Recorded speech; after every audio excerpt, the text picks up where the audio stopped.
Hello everyone and welcome back for Mat-Su Miners Baseball live on YouTube. Dylan Simmons and Charlie Fellows joining you from Anchorage, Alaska. We are live at Mulcahy Stadium for Day 3 of the MLB Showcase. It's the Mat-Su Miners and the Peninsula Oilers, two foes who have become very familiar with each other over the last few days, and should be a great game today to round out the MLB Showcase, Charlie. It'll be a great game, of course, for players to get in front of the scouts again, but it'll also be, as you mentioned, a great game for these two teams to get acquainted with each other, because this is the first of 6 straight games. The Mat-Su Miners, including the two of us, will be heading down to Kenai, about 3 hours south of here, for a 5-game set versus Peninsula. That'll begin right here on YouTube on Tuesday. In the meantime, though, it's still showcase time, so let's go over some highlights from yesterday when the Fairbanks Gold Painters came to town.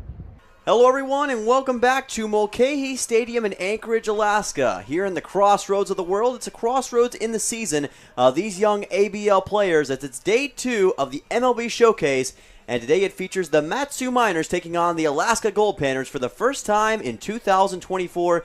Dylan Simmons and Charlie Fellows joining you. It's going to be a fantastic afternoon of baseball between these two former ABL foes. 2-2 count, still a chance to get a K with the 2-2. Inside, and this time he got him looking. A strikeout for Jack Hostetler on Mikey Bell to open things up here in the top half of the first inning, 2 away. Here's the 2-2.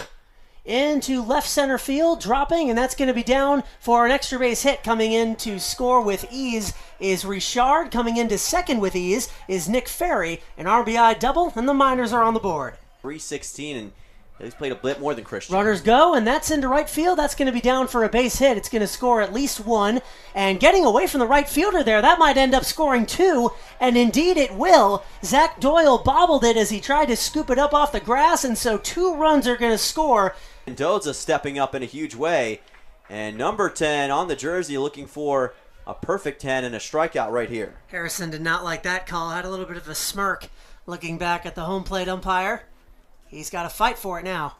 Chance for back-to-back strikeouts right here. This one is popped up into right field. Chasing after it is Strohmeyer. He makes the catch. 1 run is going to come home and score. The throw to third is offline and unable to make the play for Mat-Su is the third baseman, Bisaccia. And now on his way to second is Leiterman. Score for the Panthers that time. I think 2 as did. that pitch gets away, that's going to score for Alaska. Make it 3-2 Panthers, as that's a wild pitch up and over the head of Brandon Duran by Mendoza. 1-run game by Mendoza, and it's going to get away again. This time, Duran can't find it, and we are tied up here in Anchorage as Leiterman comes home. It is 3-3, and all of a sudden, the wheels are coming off the bus for Mat-Su. Our shadow go over the baseball diamond. That was a plane coming into the Anchorage airport. Very busy airspace, as you can imagine, the crossroads of the world for a reason. High fly ball to center field. It's also going to stay within the yard, and the catch will be made by Hayden Iverson, and that will do it. So MLB Showcase game number 2 ends in a tie between the Mat-Su Miners and the Alaska Gold Painters. A back-and-forth contest, and a late rally in the top of the 6th makes the difference in this one. 3 runs scored by each. That's going to do it here from Anchorage. What a wild game it was, but a fun one between these two teams, and I'm sure that these players have especially impressed the scouts. One to remember. All right, some great action from last night's game between the Miners and the Panthers, and maybe even more in store today between the Miners and the Oilers. Let's go over our starting lineups for today. Charlie, take it away. Well, any game that ends in a tie has a ceiling, I think, on how good of a game it can be considered, so we're hoping to do better than that today. The Peninsula Oilers will be acting as the road team. They've got Petey Soto leading off at second base, Kyle McDaniel at short, Colin Robson the center fielder, Aiden Sullivan out in right, Ty Thomas at third base, Zachary Ferris at first, Braden Smith, the designated hitter, Andres Mitat at the catcher, Max Rothwarg out in left, and Colby Reynolds starting at the pitcher. And in case you missed it the first time, these are all names that you'll be hearing a lot of in the week to come. Now let's take a look at your starting lineup for your Mat-Su Miners. Leading off at shortstop is Dom Patrizzi. Then in right field, it's Riker Scow. Third base, Christian Perez. Left field, Kyle McCausland. First base, Chase Wilcox. DH is Brandon Duran. Catcher is once again Logan Vaughn. Nick Bisaccia moves to second base today. Great curve back in center field, and Rocco Bernardino will be on the mound for Mat-Su here in Sunday's matchup between the Miners and the Oilers. And Mat-Su so far 2-0 on the season against Peninsula, trying to get a win here in the MLB Showcase in the final game of the Showcase overall. Can't wait for all of that to go down. Stay tuned, you'll catch all of the action right here on the Mat-Su Miners YouTube channel. Don't go anywhere, we'll be right back.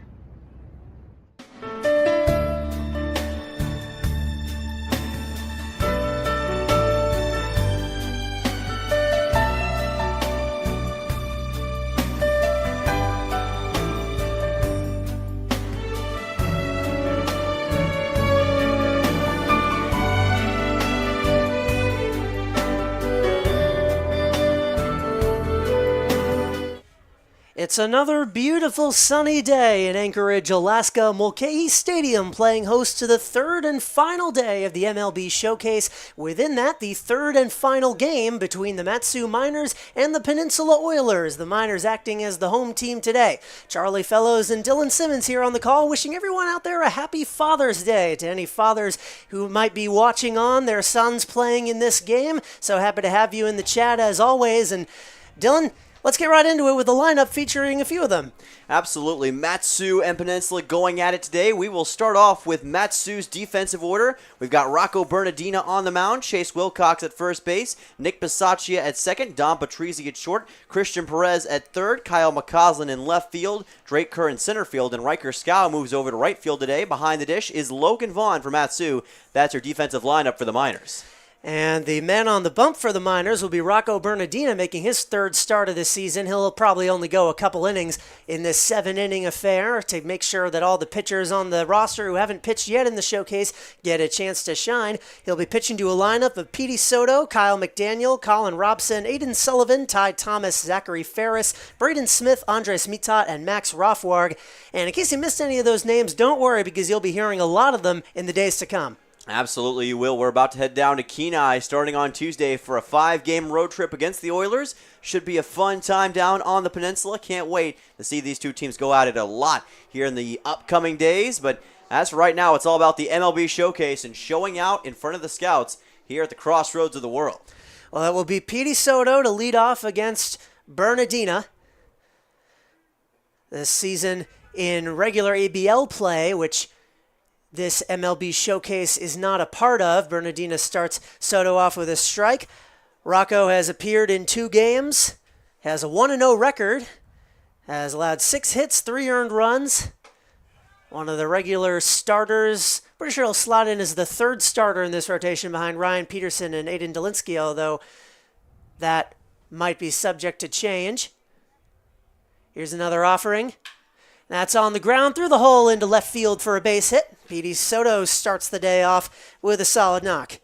Nice work by Petey Soto into the 5-6 hole that time. Found a gap pretty easily. The freshman out of St. George, Utah, and he's been pretty solid for Peninsula this year. Already has a .231 average entering this game and just added on to it with that. This will bring up Kyle McDaniel, the starting shortstop for the Oilers. To bat with 1 on. Working as the shortstop today for Peninsula. We saw him as the third baseman in the last time out against Mat-Su back on Thursday. Of course, that was a home game for the Miners, so we're seeing a lot of changes for the Oilers on their defensive lineup today. We'll talk more about that later on, but it is something interesting to note. And there will definitely be changes within the game as well, as pinch hitters are used. Everybody gets a lot of experience. That's in the dirt. 2-1. McDaniel out of Pahrump, Nevada, Utah Tech, a collegiate teammate of Petey Soto.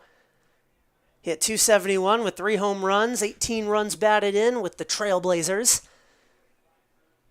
There's a 1-1. Runner goes. Taken. Throw comes in from Durand. That's a bang-bang play, and he's out. Brandon Durand cuts a man down, going for second, and the base paths are clear in front of Kyle McDaniel. What a job that time by Logan Vaughn behind the dish for Mat-Su, able to get it to second base just in the nick of time. Caught Petey Soto, who's a really good base runner for the Oilers. Caught him stealing. That's a big first out. My apologies. Logan Vaughn and Brandon Durand are both in the lineup today. One is the DH, one is the catcher, and I got them mixed up. That is Logan Vaughn, who the plaudits go to. So 1 out now. McDaniels looks at a strike, 2-2. Hey, it's all good. And remember, Durand was playing catcher yesterday, so those two are kind of been interchangeable in terms of their position this weekend, and easy to see how that can get mixed up. High bouncing ball to second base, fielded on 1 hop, and throwing to make the out. Bisaccia to Wilcox, the connection, and 2 down. Nice work by Bisaccia. He was working yesterday as the third baseman, I believe, for Mat-Su, and today going in and slotting in as the second baseman, doing a good job of fielding that high chopper. Nice 4-3 put out. He played second base for the majority of the first game in this showcase, too, and played well. Colin Robson now with 2 down, center fielder. And he hits a high pop-up into foul territory, giving chases Perez, and he's got it. right in front of the Oilers dugout. A nice clean inning for Rocco Bernardina and the Miners. They pick off one base runner and allow 0 runs in the top of the first. You're watching Mat-Su Miners Baseball here on YouTube.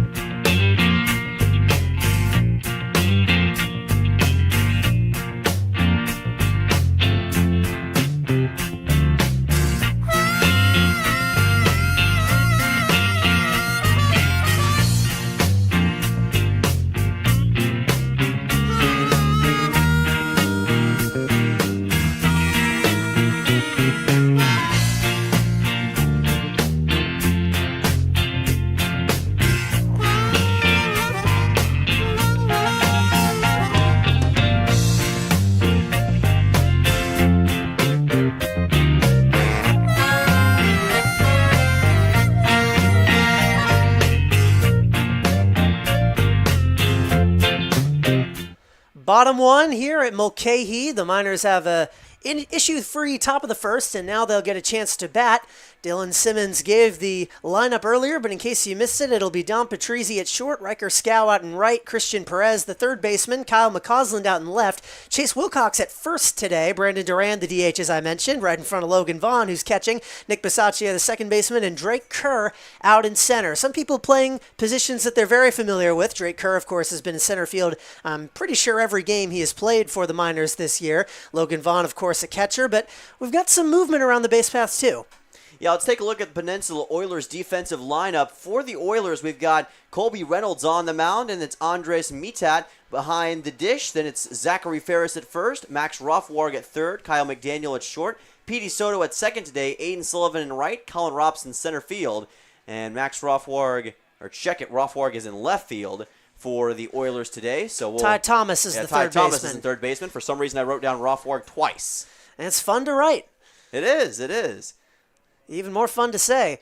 But unfortunately, we won't get to say his name until he bats ninth in the Oilers lineup. Here's Don Patrizzi, though, leading off for the Miners, and you'd be hard-pressed to find a more consistent batter for Mat-Su this season. In the 5 games he's played with the Miners that have counted, he has hit .273, driven in 9 runs, and walked 5 times. So, perfect description of a leadoff hitter. He gets on base, and he comes around to score more often than not. The RBIs, leading your team in RBIs as the leadoff man, just speaks to how potent of an offensive weapon he is. Yeah, stats-wise, he's been the overall best batter for Mat-Su, leading the team in hits and RBIs this season. He has been a very crucial piece to their offensive output. Arguably, and in many people's eyes, the best offense in the Alaska Baseball League, and he's been a huge part of it from that leadoff spot. He's down 2-0 here to Colby Reynolds, a 6'4" righty out of Knoxville, Johnson College. Cutting a miss, 2-1. Reynolds is 6.54 ERA, 39 Ks, and 42 2/3 innings. Transferred to Johnson from Walters State Community College, where he had a 1.50 ERA as a freshman. 2-1 coming to Patrizzi. And another big cut. We saw Patrizzi have a big day yesterday against the Panthers in game number 2 of the showcase. Ended up with a couple of singles in that game, and he had a leadoff single to start things off. So I'm sure the Oilers know just how dangerous he can be in these situations. And heck, they've seen it firsthand themselves a couple times in Palmer. 2-2. Just low. You talk about the Gold Panthers. We got to the park right as that game with the Glacier Pilots was ending. They were up 2-0 on Anchorage with the Pilots down to their final out, and they hit a 2-run home run. Failed to score from there, and the game ended in a tie. So I'm pretty sure the Fairbanks tied at least 2 of their games. That's going to be ball 4 issued to Patrizzi, a leadoff walk by way of Colby Reynolds. I don't know what happened in their first game for Fairbanks, but at least 2 ties out of 3 games is, not something you see too often over the course of an entire season. Yeah, the crazy thing is all of their games were close, like you were just talking about. The last 2 ended up in ties. Their first game was a loss to Chugiak, so they were very, very close in all 3 of those, and the loss to Chugiak only by 1 run. So they were pretty hotly contested in all 3 of those games, and that's been the fun of the showcase. A lot of these games have been close. Strike 1 comes into Riker Scow out of BYU. He's out in right today. Usually plays in left for the Miners, but he's been a great outfielder no matter where he's gone, and now trying to do that in the biggest stage possible in front of the scouts. Showing your defensive versatility. He swings and misses. Runner goes. Patrizzi going down to second base. That was a great attempt there by Soto at second to lay out and convert what was not a great throw from Andres Mitat, but it was for naught. Patrizzi in with a stolen base. Heck of a job by Soto just to grab that thing with his glove. If that gets past him, it's going deep into center field, and who knows, with the speed of Don Patrizzi, could have easily went for third. So that is a big stop just from that vantage point as well. 0-2 coming to the Pleasant Grove, Utah native. From one Utah collegiate athlete to another, and that's another swing and a miss, so that'll be strikeout number 1, as well as out number 1 for Reynolds. Nice fastball by Reynolds. He showed 3 straight great ones against Riker Scow. Somebody who's done a really good job of drawing walks this year. He's number 1 on the Miners in drawing walks with 6 in the ABL season. Not an easy guy to strike out, but Reynolds able to do it that time. Christian Perez will bat with a man in scoring position and 1 out. The third baseman out of Grand Canyon. Waiting for the first offering from Reynolds, and he spoils that one foul.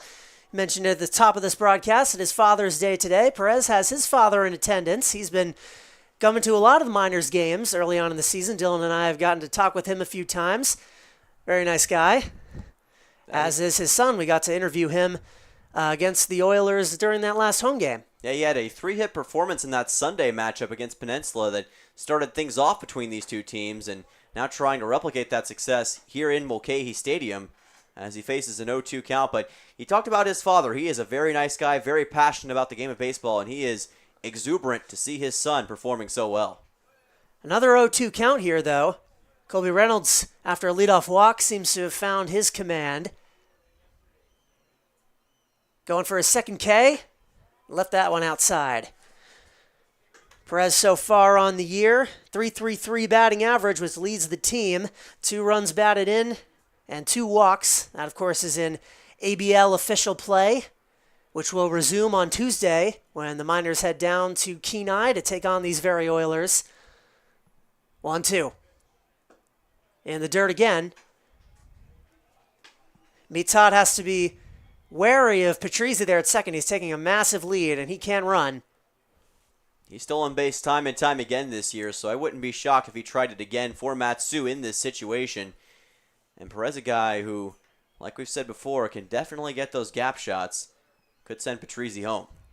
2-2. Did he go around? No, he did not. That will bring the count full. Good plate discipline here from Perez. Falls down 0-2, fighting his way back. Talked about that solid batting average. His stats could be even better because he came in late this season compared to some of the other players. He has been hot from the start. Payoff. In the air to left, that's going to be foul. And drawing off in that direction past the edge of the camera yesterday. I don't know, anyone who was in the broadcast yesterday might have caught it. There was a concert going on during the game that I don't know if the broadcast picked it up, but we certainly did. And it was a fun game trying to commentate with that going on in the background. Here's another payoff. That's up the middle, off the mound, fielded on a weird hop by the second baseman. That was a great play by Petey Soto to get out number 2. Good work by Soto that time, and you talked about that odd hop that the baseball took off the mound. Soto did a great job of not overreacting to it, staying in place and making the nice grounding play. Able to get it to first in time. Nice 4-3 putout. And good discipline early on from the Oilers defense. That's what cost them in the first game against the Miners, was their defensive mistakes. So this is a good sign early here in game number 3 of the showcase.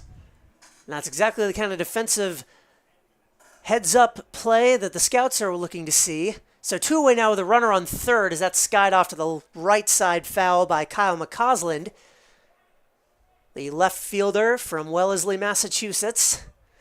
He, like me and Dylan and so many others, will be glued to his TV screen at 4:30 p.m. Alaska Daylight Time tomorrow to watch the Celtics play in Game 5 of the NBA Finals. It is going to be a massive matchup. Look at Doncic, Jason Tatum, Jaylen Brown. It's going to be a good one, folks. And not to worry about Miners baseball tomorrow. We're off, so And I was going to say, if there was a game going on at the same time as there was in Game 4, I would say, of course, you should be here, but we'll release you from that obligation. Here's another 0-2 count. Reynolds trying to end the inning, and he will not do so here. But make sure to watch all the highlights, and you can always watch our clips back on YouTube. I think we're done with the shameless plugs now. It's not shameless. No. I think this is the first time we've plugged the highlight reels at all this season. By the way, there are highlight reels on YouTube, the same channel that you're watching right now for all the games. 0-2 lined into left field foul, just on the other side of the foul line. The umpire at third base had to hit the deck. He's laughing about it. Don Patrizzi's laughing about it as he runs back to third. I love it. He is pumped up about it. He took a spill. He hit the deck, got right back up and said, "Is that all you got?" No problem for the third base umpire. I love it when the umpire shows some enthusiasm and some personality. And he just got right back up from that little spill. Let's go Mavs in the chat. I'm going to pretend I didn't see that one. Yeah. 1-2. To McCausland. Cut and a miss. So 2 Ks in the top of the first for Colby Reynolds. He allows a leadoff walk. Patrizzi gets himself all the way to third, but is stranded there. It will be 0-0 after 1. To the second inning we go here at Anchorage, Alaska. You're watching Mat-Su Miners Baseball here on YouTube.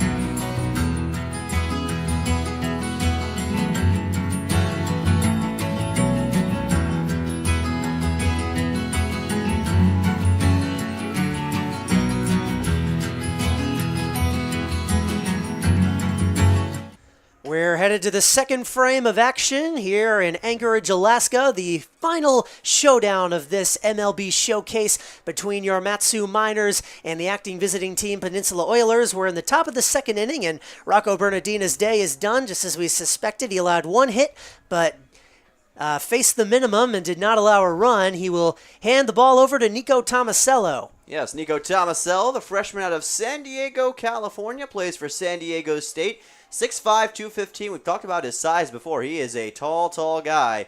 He had 2 appearances versus New Mexico and UC San Diego this past year. Went to Granite Hills High School, and so far for the Miners this season, already has 2 1/3 innings pitched against the Bucks. Had 2 earned runs, 6 walks, and 3 strikeouts in that game. He's had 2 total appearances this season, including 3 1/3 innings pitched and a 5.40 ERA in total for Tomasello. Here is Aiden Sullivan, ready to dig in. Batters 4, 5, and 6 due up for the Miners, and he'll look at ball 1. That one got past Logan Vaughn. Sullivan out of Swarthmore College, Rye, New York. Hit .390 with 5 home runs, 29 runs batted in, a first-team All-NCBWA.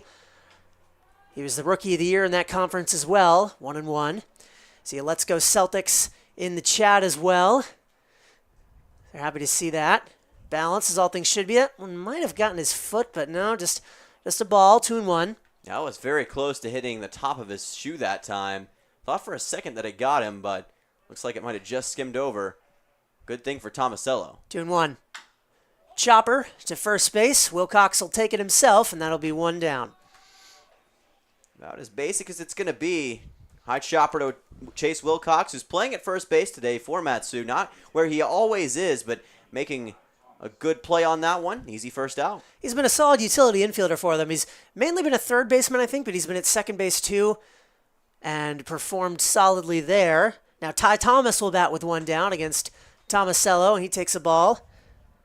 The man from San Bernardino, Mount San Antonio College, slugged over 500 in conference play, hit .302 overall, takes strike 1. He's the starting third baseman for Peninsula. And he takes ball 2. 2-1 the count. And we saw P.D. Soto get that initial single for the Oilers. They did that against Bernardino, but one thing about Tomasello is that he does not waste time, and he's showing you some good stuff right here, able to get another strike. That's one thing that you've got to adjust for quickly whenever there's a new pitcher coming into the order and trying to make an impact from the mound. Different pitch styles and different pitch rates. 2-2. Just misses.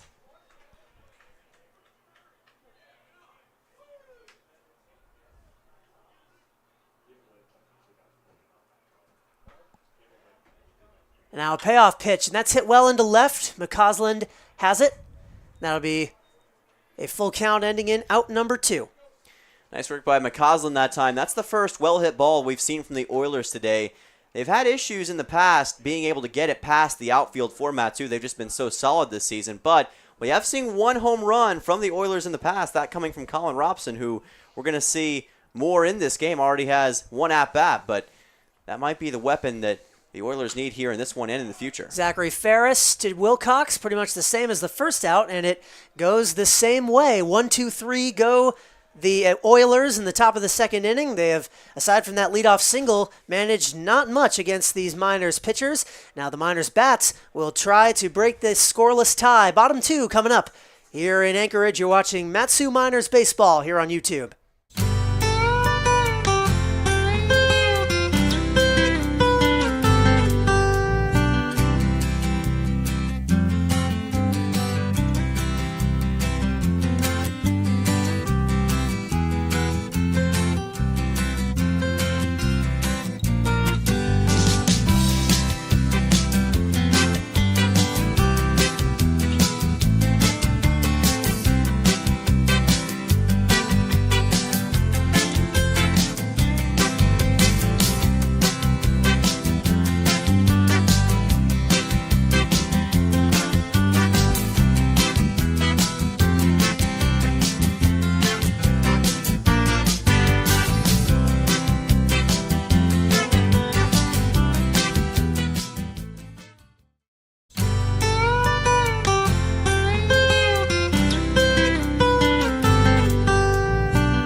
Ready for the bottom of the second here in the MLB Showcase. The Mat-Su Miners taking on the Peninsula Oilers. Neither side has made it on the scoreboard yet, but the Miners will have Chase Wilcox, Brandon Durand, and Logan Vaughn ready to go here in the bottom 2, with Dom Patrizzi having walked to open the top of the first, but was not able to score. Miners still have not gotten a hit in this game, and Colby Reynolds will retake the mound for a second inning of work. One guy who can get the first hit for Mat-Su, a guy I've described many times as in fuego for the Miners, Chase Wilcox at the plate. Talked about him a lot. He had an incredible performance these past couple games against the Peninsula Oilers. A couple of massive doubles. Now trying to keep that going here in this one. That was his birthday as well. We got to talk to him after that game. He had 5 total bases, 5 runs batted in. The Central Missouri Mule, who was a star for that squad and is looking to be a star for this one too. 1-1 here from Reynolds. Yeah, he was great in Division II. One of the best batters that D2 had, and when you're on the best team in Division II, it certainly gives you a lot of leverage as to how good you truly are. I think some people sometimes look at the level you play at and they want to maybe sometimes disregard those accomplishments because, well, you haven't done it in D1. Let me tell you, folks, these are great players no matter what level they're at, and they're in the ABL for a reason. They Absolutely. are incredible. That pitch is left high, 3-1. Yeah, they were the top team in Division II baseball in terms of the polls. Unfortunately, they did not take the Division II title. I say unfortunately, of course, I'm sure Chase Wilcox would have liked to have been on that title squad, but as a Miners fan, can't say it's the worst thing in the world. 3-1 from Reynolds, foul back. He does a very good job of being able to run counts full and being very patient in his at-bats. He gets so many more opportunities because he can generate foul balls so easily and so effortlessly. It's one of his greatest tools, and he does such a great job of reading pitchers. So that is a strength that I've noticed more and more from him as this season has progressed. Payoff. That's in the dirt. So for the second straight inning, Reynolds walks the first man he sees. Wilcox aboard with none out. And that's what we were just talking about. A very patient at-bat, able to force Reynolds into a mistake, gets a walk to first base, and Matsu's in business here. 77 concurrent viewers, shout out. I see some Oilers love in the chat as well. We're happy to have you all. Whenever we play the Oilers, our viewing numbers go through the roof. So we are very appreciative. We can tell you guys are rabid fans down there. We can't wait to come down to Kenai and see that in person. That's on the ground off the bat of Duran. They'll try to turn 2. Soto throws on, but Zachary Ferris will not field it cleanly, so the force out will be at second. But Durand is on with a fielder's choice. Yeah, fielder's choice that time, and that was a good effort by McDaniel to try to turn that double play. Got it to Soto, but just couldn't quite get the timing down, and Durand, pretty fast as is, made it a bit tougher. Throw was a little bit low to Ferris, so yeah, I was going to say, not a fielder's choice. I think that's going to be an E4. Yeah. So still no hits on the side of Matsu, but for the second straight inning, they have a man on base, and Logan Vaughn will try to drive him in. The rightful recipient of praise I mistakenly issued to Brandon Duran in the first inning, not that both of them aren't exceptional defensive catchers. It was Vaughn who threw out an Oiler base runner going for second base in the opening frame. Now Vaughn, who has gotten hot here in the last couple days of the MLB Showcase, still looking for his first official ABL hit, but he's going to try and keep that momentum going. He looks at a strike. And he's been great from that backstop for Matsu this season. He had a game against the Bucks in which he threw out a couple guys doing that exact same move, and it's been one of his strong suits this season. If he can convert that and keep that going into regular ABL play, he is going to be very tough to deal with if you're a base runner on any team. 1-1, 1 on, 1 out. And that's left outside to Vaughn, the Coweta, Oklahoma native, Texas A&M Corpus Christi Islander. Hit .238, 6 home runs, 27 runs batted in, 4 of which were against Northwestern State back on April 7th. He ripped a double down the left field line in the first of these 3 MLB Showcase games. Did not play yesterday. Swings and misses to even the count at 2-2. Yeah, went a bit too early that time. That's been the one thing that he's really struggled with this season, is reading the placement of the ball when it comes to these at-bats. And he has struck out a number of times this season for Matsu. It's been one thing that he's had issue with, so he's hoping to course correct that, and I'm sure he will as this 2024 year progresses. Vaughn actually only with 1 strikeout in ABL play this season. It kind of jives with what I remember. He does get the ball in play, but a lot of them are pretty weak ground outs. Don't mean to actually you, but all good. Full count. Make count. Sure to keep the facts straight. Coming from Reynolds. And that's outside again. So, third walk issued by the starting pitcher for Peninsula. He has yet to allow a hit, but this is already the 4th base runner he has surrendered. And there will be 2 on with 1 away in the bottom of the second. Yeah, another walk issued here. We already saw one to Wilcox, and Reynolds is kind of struggling to find the zone on a few of these pitches, a bit high the last few times. I think that's one thing that he'll need to correct, especially because we know what Matsu can do. They will feast on those mistakes in a hurry. Nick Bisaccia to bat now. The second baseman out of Seton Hall takes his first pitch high.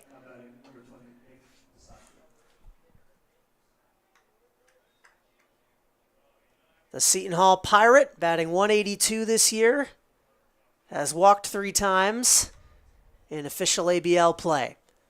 With 2 runners on and 1 out, a chance to do something the Miners have not done yet during this showcase, get out to an early lead. For the best offense in the ABL, they have uncharacteristically struggled to score runs, scored just 1 against the Bucks in a loss back on Friday, 3 in the draw with Fairbanks yesterday, after not scoring fewer than 8 in any game prior to that. That's a big cut from Bisaccia. Of course, these games are only 7 innings each, but still.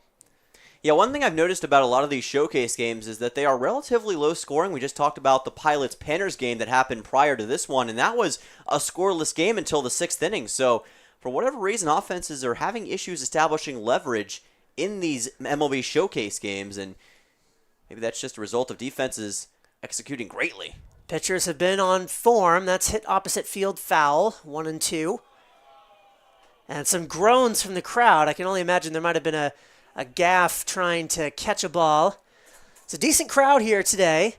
The Glacier Pilots game had the stands pretty full with Pilots fans. Neither of these teams are from Anchorage, so it's understandable this would be smaller. But whatever the total is, we can add 72 from this stream to it. That just misses, 2-2. Reynolds is trying to paint these outside corners, but not getting these calls so far. Yeah, it's been really, really close when it comes to the zone. He's right on the edge. I think if he can work it in a bit more to the inside on a couple of these pitches, he'll be in good shape. Matter of inches right now. And again, just misses wide.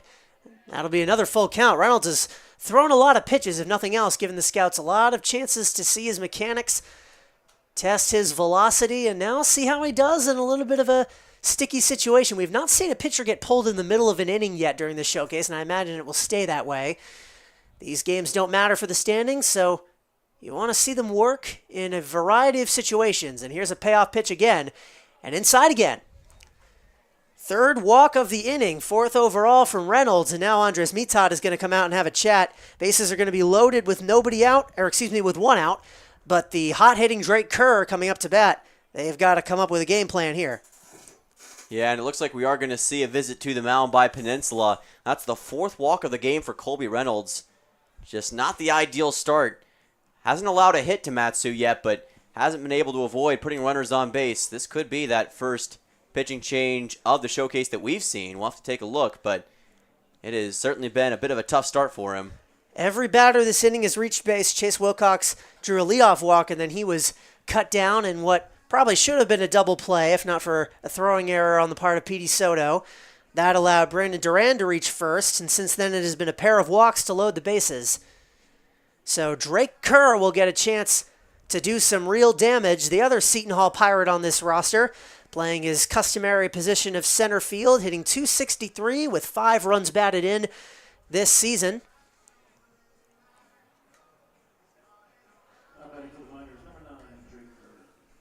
And he is the number 9 batter, number 9 on the jersey, number 9 in the lineup.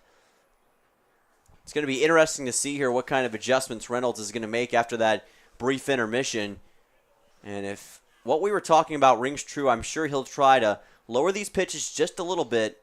And I want to make sure to get it in that zone. It's just going to be a matter of changing the direction ever so slightly, but keeping that fastball consistent. Showing bunts, and that was high and tight.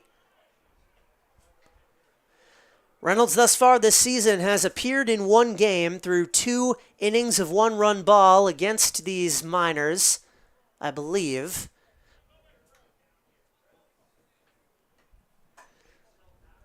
And he's down 1-0 against Kerr here. That's hit, a swinging bunt, fielding itself, throwing to Reynolds.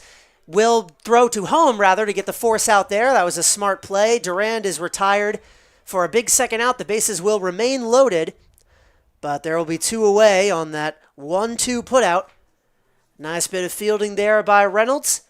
If he can't get them out with his pitches, he'll just have to do it with his glove. Yeah, high IQ play as well by Reynolds that time. He kind of surveyed the whole diamond, looked to see what the situation was about. If he could get a double play, he'd rather go for it, obviously, but the biggest priority was to save home, and that's exactly what he did.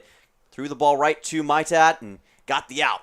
Big out, too. Kerr reaching on a fielder's choice and now swinging and fouling back. That first pitch is Dom Patrizzi back to the top of the order from number 9 on the jersey to number 1. Same place in the lineup, of course, as it just so happens. Patrizzi almost always leads off for the Miners, and he started this game off by drawing a walk. If he did so again, that would score a run. The classic run, quote-unquote, batted in. 0-1. Fouled back once more, 0-2. This would be big for Reynolds if he could get out of a bases-loaded jam with no run scored and only 1 out. That would be absolutely massive for his stock when it comes to these MLB scouts. Shows your versatility and your tenacity in these kinds of situations. Got to be able to deliver with the odds stacked against you, and so far he is showing that, trying to finish it off here in the bottom half of this second inning. 0-2, 2 out, bases juiced. Colby Reynolds can end it here. And misses, to an audible cry of dismay from the Peninsula Oilers dugout. Boy, that was very close, right towards the top of the zone. That's one of those calls that can be just a matter of discretion and judgment, and the home plate umpire right on it. Just decided to let that one go a bit high, so going to try it again. It's a tight zone early. Here's the 1-2, and Patrizzi stays alive. One thing Don Patrizzi is very good at is about this with Chase Wilcox, keeping at-bats alive. He doesn't go down easily. You may be able to strike him out or get him out, but it's not going to be an easy thing at all. He'll make you work for it. One of the better qualities he has as a batter. That's why he's gotten so many hits, is just generating himself more opportunities. A skill that both he and Wilcox share. 1-2. Reynolds into center field, dropping, and caught by Petey Soto right on the edge of the infield. So the Miners will leave him loaded here in the bottom of the second. They drew a total of 3 walks across that inning, but were not able to score a run. Colby Reynolds escapes, and we will head to the third inning with Dylan Simmons taking you through the middle part of this game. Still a scoreless tie here in Anchorage. You're watching Mat-Su Miners Baseball on YouTube.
Welcome back to Anchorage, Alaska. Dylan Simmons and Charlie Fellows on the call. You're watching Game 3 of the MLB Showcase live on the Mat-Su Miners YouTube channel. It is still scoreless between the Miners and the Oilers, and we've got a new pitcher on the mound for Mat-Su, the third of the game for the Miners. Yeah, the 2 pitchers before him gave up a total of 1 hit. They have still faced the minimum because of that nifty Logan Vaughn caught stealing, and now it will be Ryan Harrihill to try and do the same against the bottom third of this Oilers lineup. Out of Elkhorn, Nebraska, a freshman had a 27.00 ERA, pitched with the Cornhuskers as a freshman. Came in as the number 15 ranked right-handed pitcher in the country. That's in the state of Nebraska, number 172 overall in the country by Prep Baseball Report. He had a 7-1 record his senior year in high school, 1.03 ERA, 79 strikeouts, leading his high school squad to the second straight state title. And he'll be on for most likely just 1 inning of work to face the bottom third of this Oilers lineup. So far, Mat-Su combined has given up 1 hit to the Oilers offense, that coming in the first inning by Rocco Bernardina. Still a very solid outing for him. Now we'll see if Harrihill can pick up where Nico Tomasello left off. Big moment for him here in this MLB Showcase, his first appearance of the weekend. Trying to do some damage against the Oilers, not the first time that he has faced them this season. Mat-Su trying to get 1 more win, which will be their first of the Showcase weekend before heading down to Kenai to play these very Oilers, as Braden Smith is going to lead off for Peninsula. It'll go Smith, Metat, and Rothwarg, 7, 8, 9 in the order for Peninsula. That win would get them the ultra-rare 1-1-1 record of this showcase. 1 win, 1 loss, and 1 tie. That is an especially hard qualification to meet. Pitch on the way from Harrihill. It's going to be a fastball, and it's right in the zone for an 0-1 count. That's his specialty. That fastball is something special every time it leaves his hand. Braden Smith so far this year, the man at the bat. And there's another fastball for a strike. Count quickly goes to 0-2. Harrihill picking him up and putting him down early, trying to get a strikeout. Smith with just 5 at-bats for the Oilers in ABL play. No hits. Has walked once. This is going to be just outside for ball number 1. Tried to paint the outside corner that time, just couldn't fit it in the zone. Now we'll see if he goes back to that fastball here. The 1-2. And instead, this time it's a breaking ball to the outside for ball number 2. So Braden Smith able to work it to a 2-2 count. trying to get hit number 2 of the day for the Oilers. Pitch by Harehill. Smith is going to send it back towards the middle. Throw from the shortstop is in time. Nice job by Dom Patrizzi. A 6-3 putout, 1 away. A nice clean defensive play from Patrizzi. He's had his misadventures over there at shortstop, but starts this game off with a nice clean play. That'll bring up Andres Mitat. So Andres Mitat coming on, the man behind the dish for Peninsula today. Oilers coming into this weekend with a 2-3 record in ABL play, but they have lost both of their games to Matsu, and both times in pretty dominant fashion. This is going to be a high chopper right towards third base. Throw by Perez is in time to first. Wilcox kind of had to go up to get it, but was able to do so. A 5-3 put out this time, and 2 away.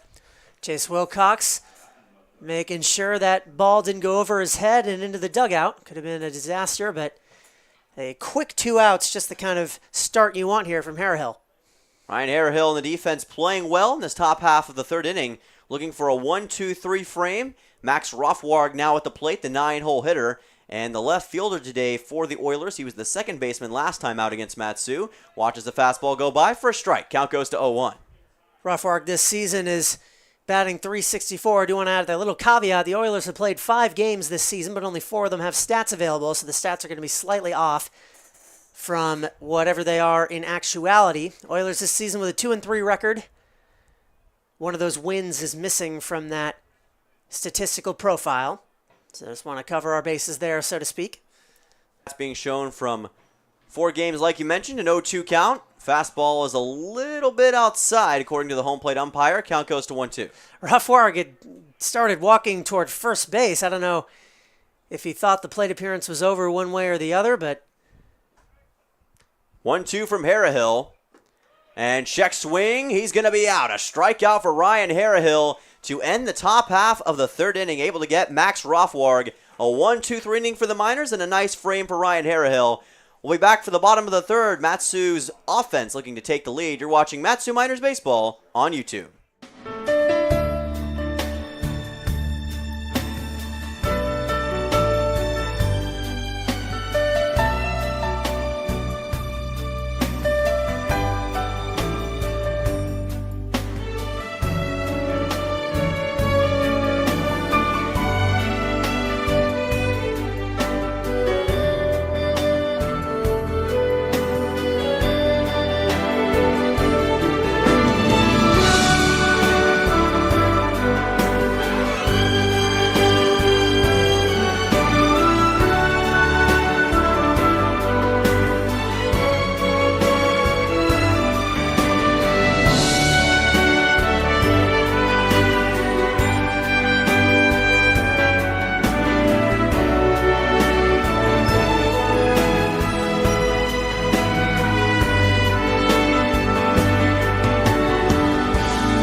Well, you can tell me sweet little lies, but one lie is that one thing that's not a lie is that we are back here in Anchorage, Alaska. Dylan Simmons and Charlie Fellows here on the call. I was trying to make that a cool thing, and I completely fumbled that. So let's just disregard and act like that never happened as Riker Scow comes to the plate. 2-3-4. That is a good song, though.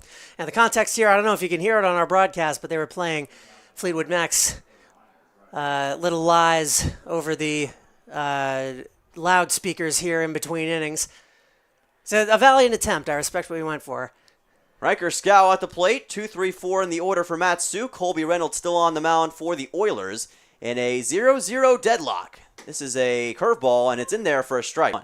Riker Scow struck out swinging in the first inning. One of 2 strikeout victims for Reynolds in that first frame. I think this is the first time we've seen a pitcher attempt to go 3 innings in this showcase. This is going to be lined out and foul towards left field. Count goes to 0-2. Yeah, it's one of the longer appearances we've seen from any pitcher in this showcase, at least that we've been around for. Riker Scow had 2 RBIs in the first game against Chugiak back on June the 6th to open up the season. Had a .257 average for BYU this past year. Facing an 0-2 count right here. This is going to be a ground ball right too short. Picked up and thrown to first, and it's in time for a 6-3 putout. Nice job by Kyle McDaniel. 1 away. Just some nice solid defense all around. Just what the scouts want to see, and just what you want to see if you're an Oilers fan, especially considering how those first couple games against the Miners went. Lots of unearned runs scoring in those. Yeah, that was the big difference for them in really both of those games. Just small defensive mistakes that really cost them in the long run. They had, I believe, 5 errors in game number 1 against Matsu, as that is a fastball for a strike, count goes to 0-1, and it allowed the Miners to win that game big against the Oilers by a score of 9-2. Christian Perez is grounded out to second in advancing Don Patrizzi down to third back in the first inning, where he would remain. Looking for more magic against Peninsula. Lets this one go by. It's low, and the count evens at 1 ball, 1 strike. Christian Perez, the man out of Grand Canyon University, forged their initial relationship, and now Perez brought up to the last frontier by Coach LeBron. And he says he enjoys the weather here much better than he does Phoenix in the summer, which is very fair. 1-2 count. Can't blame him one bit. This one is going to be fair into left field for a base hit. Everyone had just kind of stopped and was waiting on it. Perez on his way to second base. He's going to slide in for a double. And the man from Arizona, once again, red hot off the bat. The first hit of the game for the Miners, and it's a really strong one. Rothwarg had a long way to travel in left field. There was no way he was ever coming to that. It's interesting. I don't know if you can tell based on the broadcast, but there's a little strip of turf right along the left field line, and then it's grass from there on out. It lands on the little bit of turf out there in left field, which caused it to bounce much higher and travel way further. Rothwarg had a much harder time fielding it, and Perez takes advantage. Yeah, that ball hung up there for a while. It was a very oddly hit ball, but it worked out for Christian Perez. Now it's Kyle McCausland at the plate.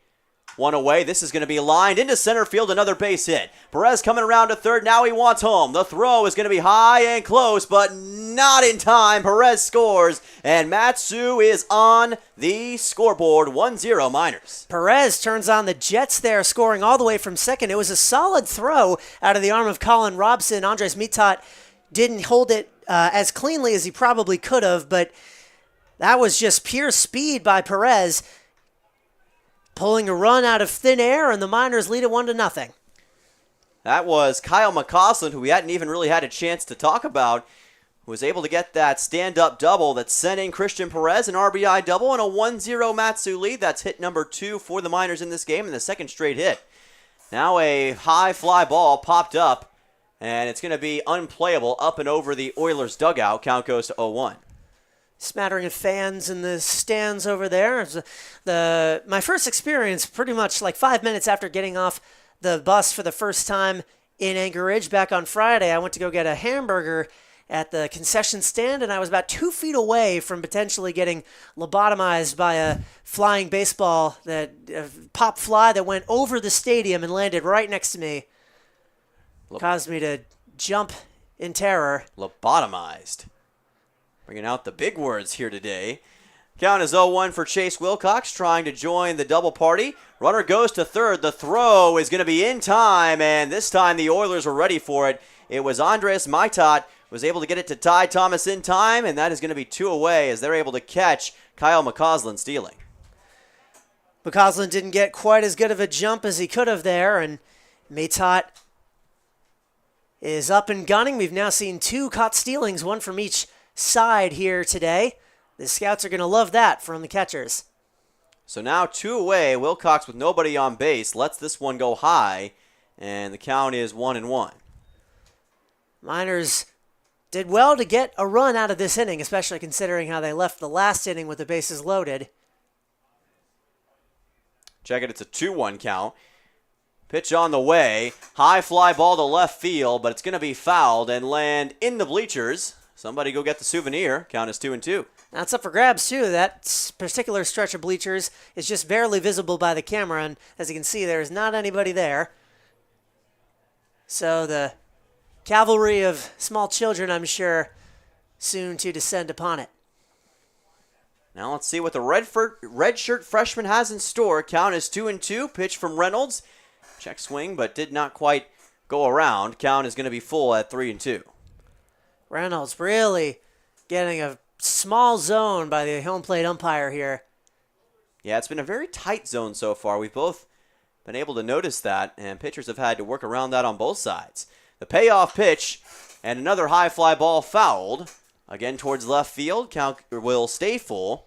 There's a football field just outside the left field wall.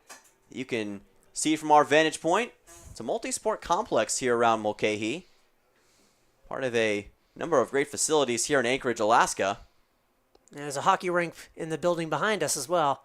3-2. Wilcox will, guess what, foul it off once again towards left field, and the count will stay full. 3-2. Battle of attrition beginning here. Colby Reynolds, I would imagine this will be his last inning of work. He's already thrown a lot of pitches and allowed a lot of base runners. He's issued 4 walks in this one, and now he's given up 2 hits as well, both of them doubles.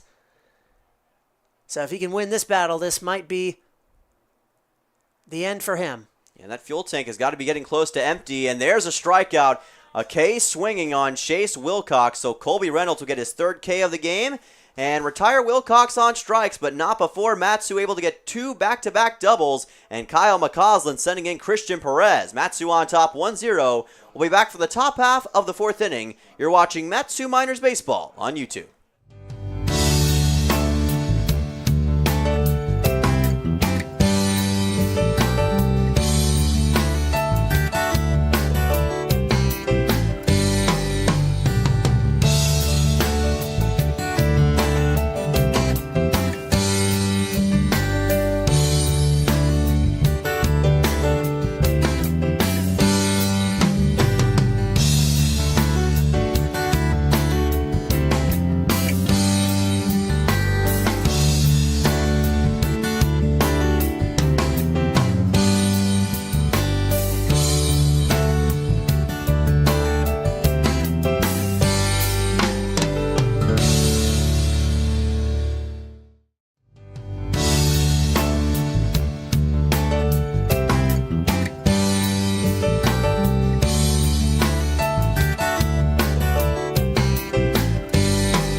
Welcome back to the crossroads of the world, Anchorage, Alaska. Dylan Simmons and Charlie Fellows on the call with you this evening. Matsu on top 1-0 after a Kyle McCausland double in the bottom half of the 3rd inning. That's the difference in your game right now in game number 3 of the MLB Showcase. All the action live here on the Matsu Miners YouTube channel. It's Miners and Oilers today, a familiar sight over these next few days. And we're just now getting through the Oilers order for the 2nd time as Petey Soto is going to lead off for his 2nd at-bat. Then it'll go McDaniel and Robson, 1-2-3 for Peninsula. Now the Miners have faced the minimum. Petey Soto, the only person to reach base. He slapped a single to start this game, but was promptly thrown out. As that's a ground ball with plenty of topspin, and oh boy, Patrizzi could not field it cleanly. It went in and out of his glove, and that's going to be an E6 for Matsu, the first error of the game. That would have been a really tough play, but I agree with you on that one. So Petey Soto aboard for the 2nd time. And there's a question in the chat here. Did we feel an earthquake that happened at some point this morning? Cannot say that we did. Apparently there have been several, but we have not noticed any of them when they happened. Yeah, our friend Mark, the tech guy who helps us out with a lot of these games, he actually has commented on several earthquakes that have apparently happened here, as there's a throwback to first unsuccessful. There was apparently a 4.0 magnitude earthquake not that long ago during one of our games that we didn't feel, and I guess there was an earthquake this morning that we also didn't notice. Things are, I guess, different in Alaska. That's a fastball to the outside.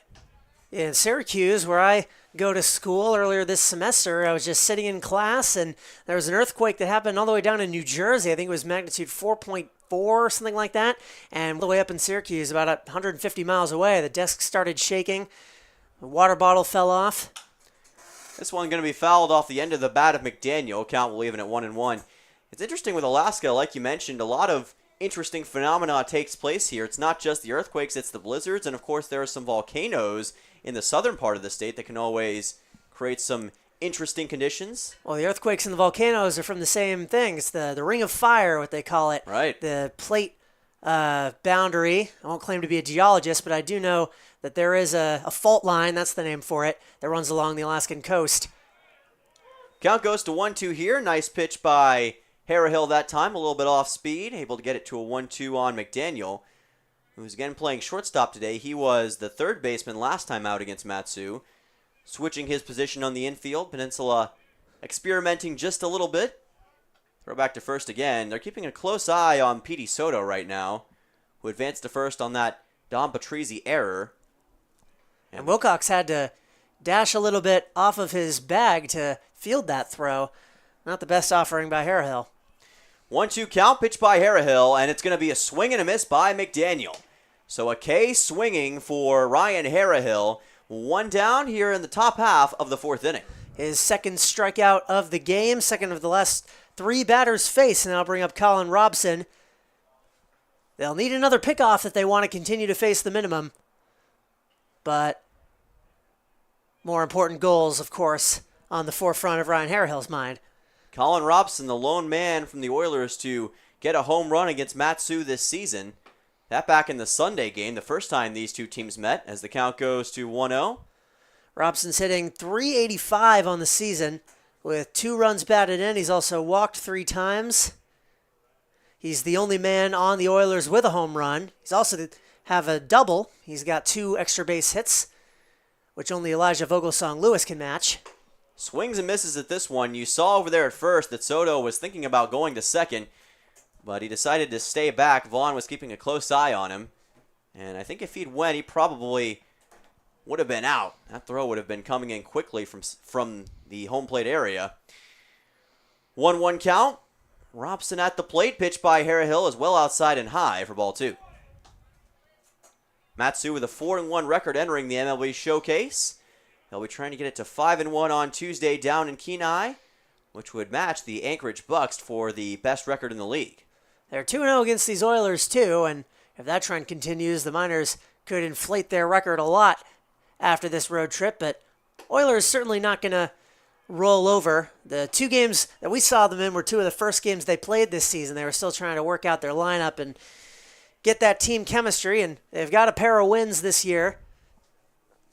Yeah, in terms of a playing field, this week of games should be much more even considering where these two teams are at now. Peninsula's had time to figure out their lineup, and Matsu has plenty of experience as well. This is a fastball that is in there for a strike, and the count goes full 3-2. There are volcanoes visible down in Kenai, according to tech guy Mark in the chat. Are there really? Exciting prospect. Be interesting to see a volcano. I'd probably not active, but Runner goes. This one is going to be into foul grounds, and nobody going to be able to catch it, although Christian Perez made a nice effort, ran all the way to the fence. Unsuccessful. Count stays full 3-2. Can't say I've ever seen an active volcano. I've been to Pompeii, the former site of a volcanic eruption, and seen the destruction that it can cause. That is Mount Vesuvius, correct? Yep. Mount Vesuvius. I've been to the Pacific Northwest where they have the Cascades, which of course have several volcanoes, and seen the aftermath of Mount St. Helens. It's a crazy thing to witness. My dad was a kid in Montana when that happened, and the sun was out for 3 days because of all the ash. And this is going to be a, wow, what a nice defensive play by Bisaccia. Throw to first is not in time, but a nice defensive explosion as Bisaccia able to get it to the second base area. Nice work by Patrizzi to get over. That's out number 2. That was an excellent defensive play. The fact that they even had a chance of turning 2 on that one was incredible. In the end, Colin Robson legs out that infield single. He continues to hit well against the Miners, but great job by Bisaccia at second to steal an out. So now it's going to be 2 outs. This is Aiden Sullivan, who is now at the plate, with Robson at first base. And Petey Soto out. This pitch is going to be high and outside for ball number 1. Sullivan grounded out to Chase Wilcox at first base back in the second inning. Sullivan playing in the right field area for Peninsula today. Throw back to first. Oh boy, they almost got him, and I think Matsu thought they did. They were already making their way off the diamond.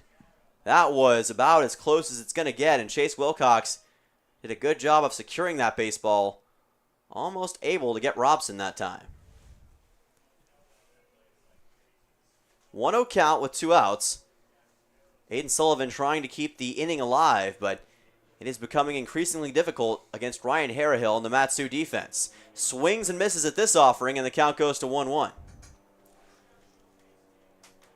Sullivan so far on the year has played in 4 games, hitting 188, 3 runs batted in. He has struck out 6 times, which is tied for the club lead. 1-1. This is in there for a strike at the top part of the zone, a 1-2. Sullivan from Swarthmore College Garnett had a .390 average for them this past year, 29 ribbies, 53 runs, 5 homers, 53 hits, and a .676 slugging percentage. 1-2 count. Harrahill trying to bring Sullivan down on strikes. It would be his 3rd overall K. This pitch is a bit inside and low for ball number 2, although it was a heck of an effort by Harrahill. A 2-2 count on the way for Sullivan. Looking for his 3rd strikeout in the 2 innings he has played. Harrahill is. Can he secure it right here? Runner goes. Check swing. It's going to be ball number 3, and a stolen base here for the Oilers as Colin Robson able to get to second base. Good on Aiden Sullivan to avoid going around there, negating that piece of base running. Robson to second. It's the first time the Oilers have had a runner at that base. They've had 2 struck down trying to get there. Best opportunity here in the 4th inning to tie this game up for the Peninsula Oilers. Full count, payoff pitch with 2 away. That is fouled off the end of the bat of Sullivan, and the count will stay full at 3-2. Those foul balls in the direction of the press box make my heart skip a beat because the setup we have with our camera right now, it's precariously perched on top of a box just high enough so that you can see the field, and if a ball were to come up there, that would be it. We would have to become radio announcers, so. Let's hope that doesn't happen. Full count. That's high, and it's going to be a walk. So Aiden Sullivan, number 13, is unlucky for Ryan Harrahill. A walk issued with 2 outs and runners on 1st and 2nd for Peninsula. First walk issued by a Miners, Miners pitcher. Also the first time the Oilers have had multiple men on base. So an opportunity for Ty Thomas with 2 down. Now we'll see if Ty Thomas can make a difference for Peninsula. The 2-3 Oilers trying to get a big win here in game number 3 of the MLB Showcase. Harrahill keeping a close eye on Robson at second. This is swung and missed at. It's going to be an 0-1 count as we saw Vaughn be unable to handle it at first, 0-1. The best part of that was that ball bounced off of Vaughn and rolled in play, which dissuaded the runners from going. Worked out well and from that vantage point. 0-1 count, pitched by Harrahill, and this is fouled back. Count goes to 0-2. Thomas looked like fouled it off of his own body. It's going to be an 0-2 count and another opportunity for Harrahill to retire this side with a strikeout. The way that pitch was arcing, I wonder if that actually might have hit him if he hadn't swung at it. A swinging and a miss does negate a hit by pitch. Opportunity is knocking for Ryan Harrahill and the Matsu Miners defense. Can they secure the strikeout? 0-2 count. Look for a Harrahill fastball. There it is. It's high, and it's going to be ball number 1. Big lead at second for Robson. He's already stolen 1 base. Keen to get another. Absolutely could. These Oilers trying to get back on track this season after a bit of a slow start. And there's the strikeout looking for Ryan Harrahill. His 3rd of the game in 2 innings pitched. He retires this side on strikes and takes out Ty Thomas.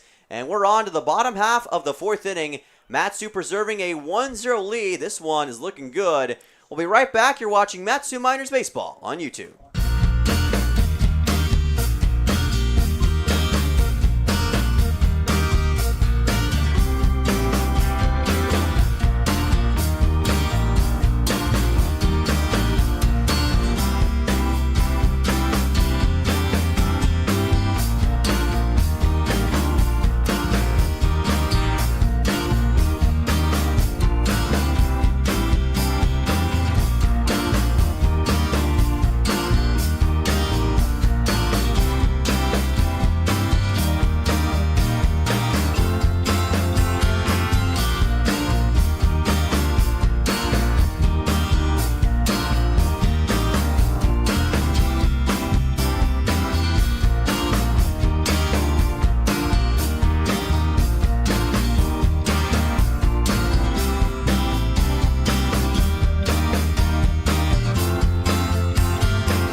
Welcome back to the crossroads of the world, Anchorage, Alaska. Dylan Simmons and Charlie Fellows on the call with you this evening. It is the Mat-Su Miners and the Peninsula Oilers in game number 3 of the MLB Showcase, the final game of this entire event. There is a new pitcher on the mound for the first time today for Peninsula. It is Mr. Seth Bauer, who the Miners are very familiar with, Charlie. Bauer, another Knoxville man out of Johnson University, a 5'11 lefty, 4.75 ERA, 36 strikeouts, and 41 2/3 innings pitched down there for Johnson University. He did not play in 2024, or excuse me, looking at the wrong thing here. He played for the Royals down in Johnson, had a top 5 ERA on the team so far this season with the statistical set that we have at our disposal. Bauer has appeared in 2 games, thrown a total of 4 2/3 innings, and allowed 1 earned run to 1.93 ERA. It's not only the best ERA on the team, but it is the only ERA on the team that is below double digits but above 0. So everyone else on the team has either gotten rocked or not allowed any runs, and Bauer is somewhere in between. Pretty reliable option for the Peninsula Oilers. So Colby Reynolds retires with 3 strikeouts, 2 hits given up, and 3 innings pitched, but also 4 walks. That's going to be one thing that Bauer will be looking to avoid as he begins work here in the bottom half of this 4th inning. His first test will be Brandon Duran, the man out of Bryant. Then it goes Logan Vaughn and Nick Bisaccia, 6, 7, 8 for Mat-Su. All these guys coming up for their second time through the order. Duran reached on an error back in the 2nd inning and was thrown out at home with a force play. That was part of Colby Reynolds' Houdini act, getting out of that bases-loaded 1-out jam. Now we'll see what Seth Bauer can bring to the table for Peninsula. Duran lets this one go by. It's a bit off speed, and the count goes to 1-0. Brandon Duran out of Somerset, Massachusetts. Another Northeasterner on this team. Trying to help Mat-Su to a big performance today. He was the catcher yesterday against the Alaska Gold Panthers of Fairbanks, and we're going to see a conversation between Metat and Reynolds, or check it, Bauer at the mound, as they're going to exchange some information, try to get everything squared away. 1-0 count coming up for Durand.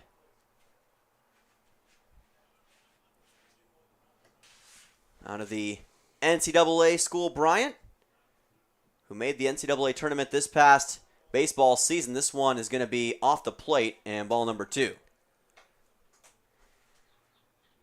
Apologies for the stream lagging here. Comes in waves.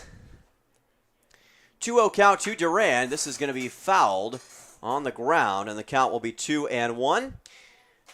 Durand out of high school was the number 1 catcher in Massachusetts by perfect game, the number 11 overall player. He was a top 500 player overall in the country. Had a 2-hit performance against the Anchorage Bucks back on Saturday. This is going to be a popped up ball to shallow right field, and camping under it is the second baseman Soto for out 1.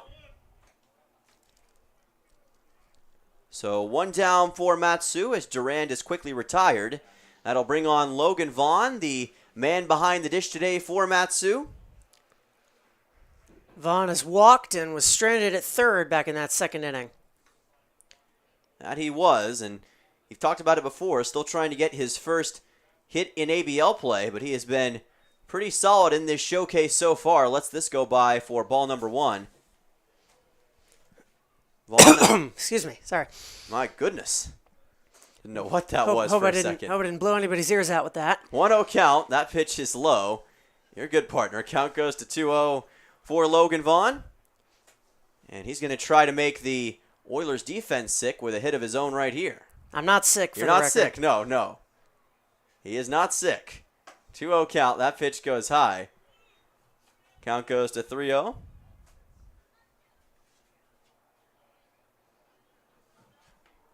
Out of Texas A&M Corpus Christi. And that is going to be ball number 4. So a 4-pitch walk issued by Seth Bauer. Runner on first for Mat-Su. 1 aboard with 1 out here in the bottom half of the 4th inning. That in total is the 5th walk issued by an Oilers pitcher. Only 2 hits in this game for Mat-Su, but getting on base however they can. That's the 2nd straight time that Logan Vaughn has forced a walk in this game. As Nick Bisaccia will come to the plate now. He also forced a walk on Colby Reynolds his last time out. When one of his strong suits. This pitch is low and inside for ball number 2. Drake Kerr on deck for the Miners as well, who is known for his power hitting. Could be crucial for Matsu here to get an extra base hit and extend their 1-0 lead. 2-0 count. This pitch goes by. It's a fastball that's in there for a 2-1.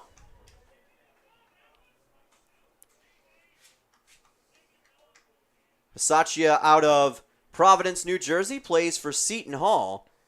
Did not play for Seton Hall in 2024, but this kind of season may make the Pirates think otherwise as that ball gets away from the backstop Metat, and it'll go to a 3-1. A lot of these guys on Matsu rosters, either underclassmen or guys that are transferring or just looking for all the experience they can find to show their tape to collegiate coaches, some of whom might be watching the broadcast directly. And he will force a walk, his second walk forced of the day. Back-to-back walks issued by Seth Bauer, and runners on first and second for Matsu here in the bottom half of this 4th inning, already with a 1-0 lead. It's a new pitcher on the bump, but the same story for Peninsula. They just cannot avoid issuing those walks. 6th walk total issued by the Oilers in this game, and now you see Drake Kerr having a quick conversation with the home plate umpire. He's got a great opportunity to score Matsu's second run by driving in Logan Vaughn potentially, and maybe even Nick Bisaccia if he can send it far and deep enough. So Drake Kerr at the plate, his second plate appearance of the day. He was able to advance to first on a fielder's choice last time out, and that'll be a strike for an 0-1 count. With the statistics we have available in ABL play, the Oilers have issued 23 walks across 4 games, which is definitely a lot. That is something that they will absolutely have to cut down on. This is lined right up above the mound, and it is bobbled by the shortstop for the Oilers as it was Kyle McDaniel who was unable to make a play on it. And now the bases will be loaded for Matsu. That's going to be an E6 for Peninsula. So a lot of unearned runs could potentially score in this inning, but Seth Bauer is definitely responsible for at least a part of that. He has walked 2, and now another runner reaches on an error, the second error of the game for Peninsula. Once again, just 2 hits in this game, but a total of, I believe, 10 base runners for the Miners. It's been a common story, actually. They score 45 runs in ABL play this season, which is by a lot the most in the Alaska Baseball League, but only 34 of them are earned. 0-1 count here to Patrizzi, who is back at the plate. He forced to walk his first time out and then flew out to the second baseman his second time around. Count is going to be 1-1 here. Miners with just 1 out, like you mentioned. A great opportunity with this bases loaded situation to score a run, but they were unsuccessful against Colby Reynolds in this exact same spot. That goes by for a strike. Count goes to 1-2. Patrizzi, the team leader in several categories. He had a 2 RBI, 2-hit performance against the Glacier Pilots back on June 7th in Game 2 of the season, and 4 total RBIs in that game. Had the 2 RBIs against Peninsula in the Sunday matchup. Count goes to 2-2 here. 2 balls, 2 strikes. Maybe the most important pitch of the game coming up for Peninsula. From Bauer, this is a fly ball to center field. Robson is right there. He'll make the catch. A run's going to come home for the Miners and score easily. The Oilers just trying to protect third base. They will, but the runner who scores for Matsu is going to be Logan Vaughn. So the Miners now with a 2-0 lead. That's what Dom Patrizzi does best. He drives in runs. Despite being the leadoff hitter, he leads the team with RBIs in ABL play, and showing the scouts here that that's not just limited to the games that count. With a sac fly there, the Miners double their advantage. And it looks like we've got a pinch hitter up for Matsu. I believe that is Kellen Strohmeyer at the plate. It is, number 31. Making his first plate appearance of the day. Lets this one go by for a strike. Count goes to 0-1. Strohmeyer's going to take over in right, which is a position he's comfortable with, we would imagine.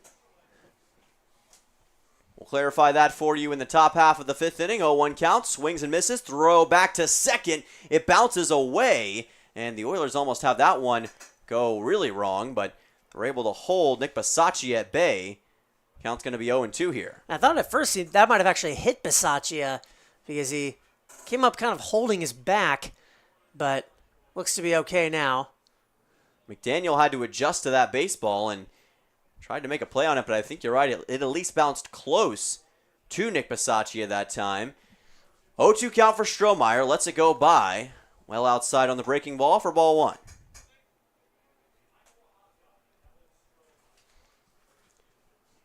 Matsu with the best offense in the Alaska Baseball League. They've been held somewhat quiet in the MLB Showcase, but now trying to generate an offensive explosion here in this one. This is a fly ball deep to left field, sending Rothwarg back, but he makes the catch. That's out 3. But the Miners do tack on one more run on the board. Dom Patrizzi with a sacrifice fly. Good effort, though, by the Oilers defense to prevent any more damage. It's a 2-0 baseball game here at Mulcahy Stadium. We'll be back for the top half of the 5th inning. You're watching Matsu Miners Baseball on YouTube.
Welcome back to Anchorage, Alaska. Dylan Simmons and Charlie Fellows on the call. It is time for the top half of the 5th inning. Matsu up 2-0 on the Peninsula Oilers. There's a new pitcher on the mound, the 4th of the game for Matsu. From one Nebraska Cornhusker to another, it's Tucker Timmerman out of Beatrice, Nebraska, another freshman. 6'3" right-hander, 8.10 ERA in 16 2/3 innings pitched with the Cornhuskers. As far as his experience with the Miners, Timmerman, has appeared twice, pitched 2 total innings, and allowed 2 hits, but no runs. He's been a short-term, short-distance reliever, and that's the role he'll fill here with his Miners up 2-0. Timmerman on the mound. He will first face Zachary Ferris, number 6 in the order for Peninsula. It'll go Ferris, Smith, and Metat for the Peninsula Oilers, 6, 7, 8 in the order. And Ferris grounded out to Wilcox at first base back in the 2nd inning. He'll step in now. So Timmerman, the second pitcher from Nebraska we've seen in this game for the Miners. We saw Ryan Harrihill throw 2 innings and had 3 strikeouts and 1 walk in that time, so a pretty solid outing for him. Now we'll see if Zachary Ferris can change the fortunes of Peninsula, down by 2 runs here at Mulcahy Stadium. Miners looking for their 3rd breaking ball, and it's going to be low for ball number 1, count evens. Ferris playing first base today for the Oilers and has done a pretty solid job for them. This is going to be a chopper right side, right to the first baseman. Underhand toss to Timmerman, who says, "I've got it." He does, 1 away. The exact same way Ferris made an out back in the 2nd inning. Wilcox, his nemesis in this game. So Timmerman showing some great speed that time, going to first base. Wilcox might have been able to make it there on his own, but Timmerman trying to make sure there's a security blanket on that play. Getting the out for Matsu, as now it's Braden Smith at the plate, the DH. This pitch high for ball 1. And just to clarify, Kellen Strohmeyer is now the center fielder. He takes over, the right fielder. He takes over for Riker Scow after taking his spot in the lineup last inning. There's a nice pitch in the zone, perfectly placed for a 1-1 count. Braden Smith had a 6-3 ground out last time. One thing Peninsula struggled with is getting hits into the outfield in this game. Matsu has kept everything small as the count goes to 1-2 here. Another strike issued by Timmerman. And they've really only had a handful of balls that have left the infield. Actually, I think just one, a Ty Thomas flyout. That's been holding them back, and this is going to be a strikeout by Timmerman as he's able to get Smith swinging out number 2 quickly here in the top of the 5th, and the Miners are cruising, trying to get a 1-2-3 inning. That would be their 4th 1-2-3 inning in 5 tries. Andres Mitat grounded out to 3rd back in the 3rd inning. In total, the Oilers offense have scored 3 runs against Matsu this year. Swing and a miss this time by Mitat. Count goes to 0-1. They scored 2 in game number 1 back on Sunday, and then they scored 1 run Thursday night back in Palmer. That pitch is going to be low for ball number 1, so it's been tough sledding offensively for the Oilers. Matsu just really able to dominate for the most part. Tough sledding for Mitat as well. In the 4 games we have stats for, he does not have a hit yet. 2-1 count for Mitat here. Trying to do something against Timmerman. Easier said than done. And that's going to be ball number 3. I think some were expecting that to be called a strike. Not quite the call. A little bit low for the backstop. And we've got a massive payoff pitch coming up with 2 outs. This could be one of the last chances for the Oilers, even with a couple more innings coming after this. When you're down by 2 runs, you've got to make your opportunities count. And that is going to be a strikeout for Matsu. Mitat thought it was going to be a walk, but not so fast. Tucker Timmerman ends the top half of the 5th inning with 2 straight strikeouts on the Oilers. Matsu's defense is the story of the day. They are performing as advertised. Bottom half of the 5th on the way. You're watching Matsu Miners Baseball on YouTube.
Welcome back to Matsu Miners Baseball on YouTube. Dylan Simmons and Charlie Fellows joining you here this evening for Game 3 of the MLB Showcase. It's the Miners and the Oilers, and Matsu up 2-0 on Peninsula, trying to bring this one home and have a 1-1-1 record in the MLB Showcase. And the offense has been pretty solid in the last few frames. A couple runs scored, 1 in the 3rd, 1 in the 4th, and now Christian Perez will lead off for Matsu here in the bottom half of the 5th. It'll be Perez, McCausland, and Wilcox, 3-4-5 for Matsu. Perez with a double in this inning, or in this game rather, also came around to score Matsu's first run. Ground out as well. Seth Bauer still on the mound for Peninsula. The southpaw fires in a pitch. It's going to be swung and missed at by Perez, and the count goes to 0-1. Bauer had 2 walks in that last frame, allowed an unearned run courtesy of an error. But he's on looking for a cleaner frame in front of these scouts. Perez had a sliding double in his last at-bat. This pitch goes awry. Count goes to 1-1, a little bit to the outside on the breaking ball by Colby Reynolds. And if you're wondering why his jersey looks so clean despite having slid, it's on account of the fact that there is no dirt in this infield, just brown turf, which is a trait it shares with the field over in Chugiak. And if the logo is to be believed, this is field turf here at Mulcahy Stadium, as that is foul to the left of the third base line. The count evens at 2-2. Same stuff they've used in NFL fields at points throughout the history of that league. Makes sense. Pretty self-explanatory name. 2-2 count. Perez looking for hit number 2 of this game. Perez with a fly ball to left, but fouled. It's going to land somewhere towards the bleachers and towards the football stadium. Count stays even as you hear a potentially anyway, hear a plane fly overhead. Lots of those around. Always some air traffic coming through Anchorage. A 2-2. Perez with a ground ball up the middle. Diving attempt by the second baseman. Throw off balance, and he got it to first base in time. What a highlight reel play by Petey Soto. P.S. I've got something special for you. We've seen a lot of amazing defensive plays here today, but none quite as impressive as that one. A diving attempt by Petey Soto makes up for an error he committed earlier in the game, and a massive first out here. The second 4-3 ground out for Christian Perez, and it was a sensational one by Soto. No idea how we've managed to find the power to get that baseball to first base. As the count goes to 0-1 here on Kyle McCausland. That's a play that will raise the eyebrows of the scouts. And all you on the stream may or may not have even seen it, because we had a little lag spike, but it was a diving stop by the second baseman, Petey Soto, to put out Christian Perez on a bang-bang play. 0-2 count with Kyle McCausland at the plate. Matsu trying to get some insurance here in the bottom of the fifth. He lets this go by, and it was a good decision. It was low. It's ball one. McCausland has also doubled and struck out looking. He sent in Perez in his second at-bat. That scored the initial run in the bottom half of the third inning. This is fouled right up and over our press box. So go get that souvenir, somebody. Count's going to stay at 1-2. Thankfully, no contact with the GoPro was made. It's about 5 feet down. That might have hit our window as well.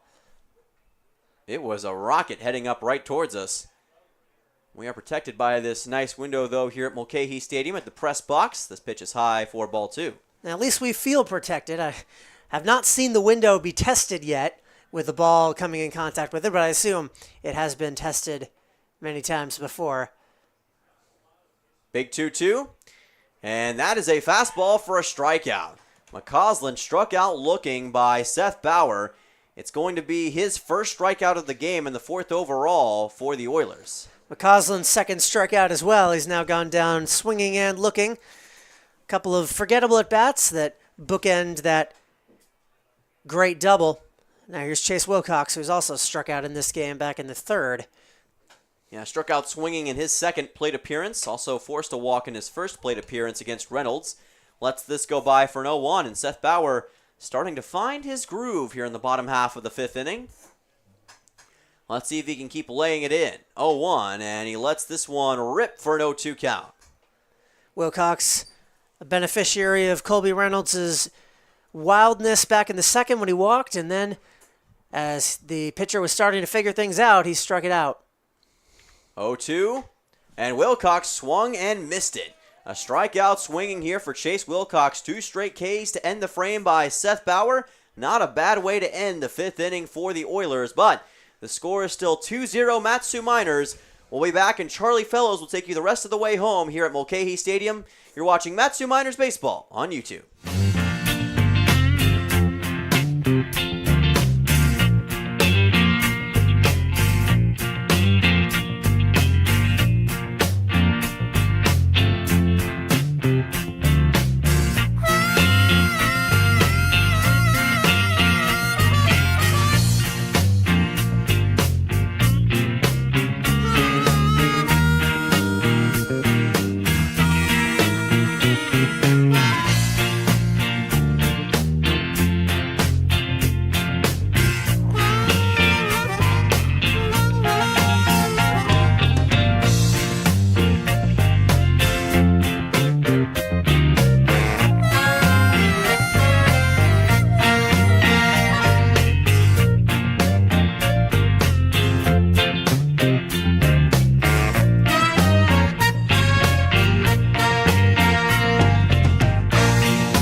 it's time for the 6th inning under the beautiful Alaska sky here at Mulcahy Stadium in Anchorage, Alaska, with the Mat-Su Miners acting as the home team with a 2-0 lead over the acting visitors in the Peninsula Oilers. It's been a familiar story in the matchup between those two teams, but Max Rothwark, Petey Soto, and Kyle McDaniel hoping to change fate as we head to the penultimate inning here in the MLB Showcase. Charlie Fellows, Dylan Simmons behind the mic as always.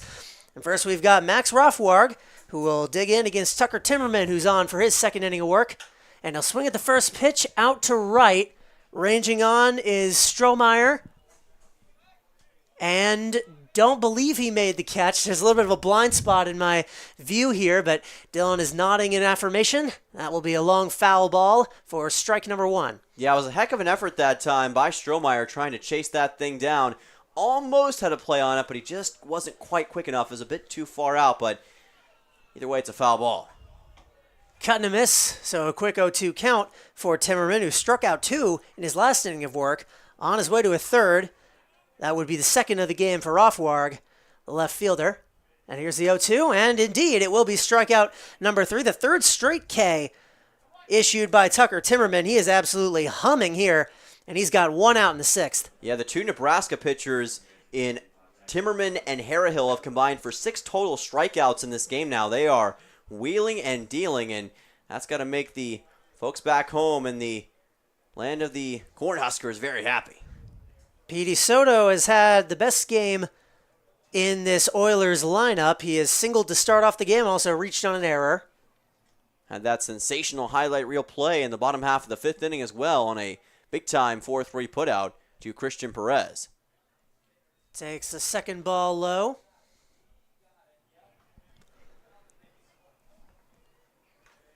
Soto this season hitting .231 with a walk in the stats we have available. Here's a 2-0 from Timmerman. Swung on, comebacker, fielded by the shortstop Patrizi, throwing on, and off the bag. Did he get his foot on? No. Chase Wilcox tried to make an incredible stretching play, but it was a little too off the bag. Another rough throw from Don Patrizi, and so for the 2nd time today, it will be E6, allowing Petey Soto to reach base. Yeah, it was pretty close that time from Patrizi, just a little bit off the bag for Wilcox. Needed to place it a bit more to the left. Right idea, just couldn't quite get the placement on it. And now we'll see if the Oilers can use that to generate some life. We've already seen one come back in the 6th inning today. Maybe we'll see another here soon. Tucker Timmerman allows a base hit through the right side that time off the bat of Kyle McDaniel. No funny business there. That's just a clean single. First hit of the day for him. And for the 2nd straight inning, there will be 2 men aboard. Actually, the 2nd time in the last 3 innings, there will be 2 runners aboard with Colin Robson, exactly the guy you don't want to be facing if you're Mat-Su coming up to the plate. Yeah, we know his potential for home runs. He's already done it once against Mat-Su, the lone homer that the Oilers have this year. And Tucker Timmerman better be aware of that, because that would completely turn this game upside down for an Oilers offense who has really been struggling. Timmerman out of the stretch. Looks Soto back, then fires, strike 1. Gets past him with a fastball, 0-1. It was interesting on that last single by McDaniel, too. Soto was actually in the way of the baseball, kind of had to scoot out of the way to let it go by, and he did. It went right through that 4-3 hole and got 2 runners aboard, so good awareness on the base path as well by the 2nd baseman Soto. To be fair, if I had a baseball rocketing towards me, I would probably instinctively jump out of the way, too. That's hit into center field. Kerr getting under it, and he's got it for out number 2. Runners staying where they are. One thing the Oilers have struggled with today is converting base runners into runs in this game. They just haven't been able to finish things off in a given inning. It's one of the biggest skills that you have to develop as time goes on. Consistent stretches from your men in offense, and if you can't get that going, it's going to be much harder to beat opponents like Mat-Su, who are known for their offensive prowess. If the Oilers are going to beat the Miners, they're going to have to find a way to put together consistent at-bats time and time again to drive in runs. They're halfway there. Their pitching has been solid in this game. One of the runs that is scored was not their fault. They allowed a lot of walks, but not too much hard contact. Aiden Sullivan has walked, also grounded out to first. With 2 on and 2 out, Perhaps a lucky seagull flying right in his batter's eye. We'll see. Taking a strike here.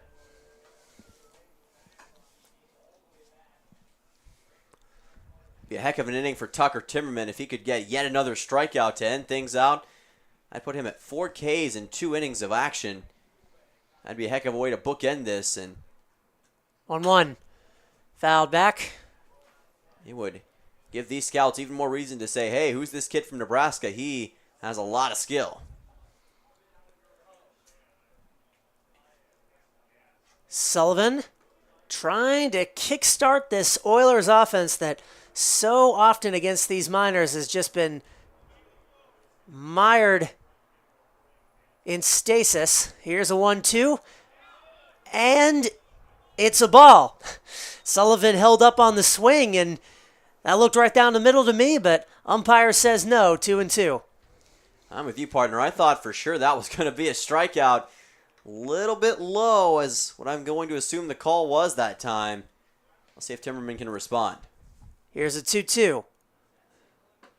And that is in there for strike 3. Timmerman not phased, comes right back at him with the next pitch, and that's 4 strikeouts through 2 innings of work for the Nebraska Cornhusker, protecting the 2-0 lead for the Miners. Matsu will bat in the bottom half of the 6th, which will come up right after this break. You're watching Matsu Miners Baseball on YouTube.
To the bottom of the 6th we go. The Matsu Miners, owners of a 2-0 lead over their rival Peninsula Oilers, and they've got Brandon Durand, Logan Vaughn, Nick Bisaccia, the 3 due up, pending any pinch hitters, of course. On for a 3rd inning of work now is Seth Bauer. He's the 2nd pitcher of the game for Peninsula to pitch 3 innings. I don't think we had seen that in a game prior to this one in this MLB Showcase, so prioritizing some longer form experience here are the Peninsula coaching staff, and something different for the scouts to look at, perhaps. They've done reasonably well. Reynolds issued a lot of walks, and Seth Bauer allowed a couple runs, but compared to how they did the last time these two teams met, definitely preferable. 8 runs shy of that mark as first pitch fouled back by Brandon Durand, who has reached on an error and popped out to second base. Yeah, big opportunity here for Bauer. None of the guys in the 6, 7, 8 area have been able to get a hit yet, although they have been really good at drawing walks, so that's the one thing that Bauer has to be aware of. Logan Vaughn and Nick Bisaccia both have drawn 4 walks combined in this game, 2 walks each. 1-1. Just high. To Brandon Durand, the Massachusetts native, Bryant University attendee, Bulldog. 2-1. And another cut. That time comes up with nothing. Dating back to last inning, Bauer has struck out 2 in a row. He could extend that streak here with a 2-2. And he left that one just outside. Now if you're Durand, you're facing a full count for the first time today. We know the power that he has. An extra base hit would be a big-time spark for Matsu in this frame. Payoff pitch, just got a piece of it. Brandon Durand stays alive. You need just 1 or 2 more runs to really put this thing away against Peninsula. Even though you're obviously playing for your own ability and your own talent, Win obviously still matters at the end of the day to some degree, even in an exhibition game, so look for it. And that's high. That will be ball 4.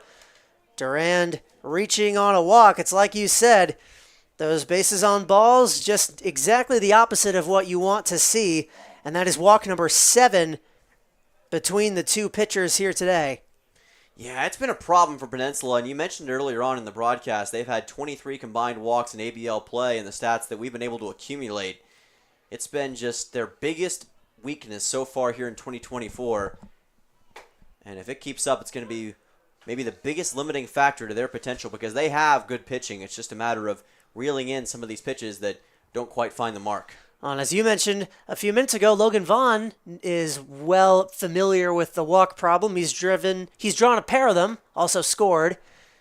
Mitat eyeing Durand at first, but no throw. Yeah, he and Bisaccia both, and in addition to putting Brandon Durand on the mound, that just makes things even harder for you in this situation. If you load the bases. Just got a piece of it, did Vaughn on a hit and run play. Durand will have to retreat. This is where that infield defense could potentially help their pitcher as well. A double play, if you were to find a way to get it in this situation, could be a big help to your chances of trying to come back in this game. Like I said, you do not want this to get to 3-0. That kind of feels a bit insurmountable. So you've got to find a way to limit it. 1-2. Swing and a miss. Strike 3. 3 out of the last 4 batters have gone down on strikes, and Bauer will certainly take it. Vaughn retired for the first time. And hey, if you can't get the double play, then you might as well get a strikeout on Logan Vaughn. That's exactly what he did. A guy who'd already drawn 2 walks in this game. Not so much this time. That's a big confidence boost for Bauer. Now let's see if he can get 2 more. Well, one batter that had walked twice prior is set down. Here's another one, Nick Bisaccia, who has drawn a pair of free passes in this game as well. Reached second both times. 1 out, 1 on here in the bottom of the 6th inning. Just a reminder, even if the Miners keep their 2-0 lead heading into the bottom of the 7th, they will still play that half of the inning. Check swing, that's in the dirt for a ball, and reaching second base without incident is Durand. Yeah, able to get to second base pretty easily that time. Mitat just unable to come up with that baseball. Really left him no chance to get a throw off to second. One of the easiest trips to second base that Durand will ever take. So a man in scoring position now. 2-0. The count as well as the score, both in the Miners' favor. The pitch, and that's right down the middle. Good discipline here by Seth Bauer.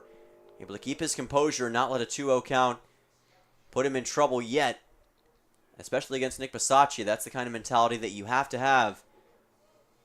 Let's see if he can bring it to 2-2. 2-1 is fouled mile high out of play.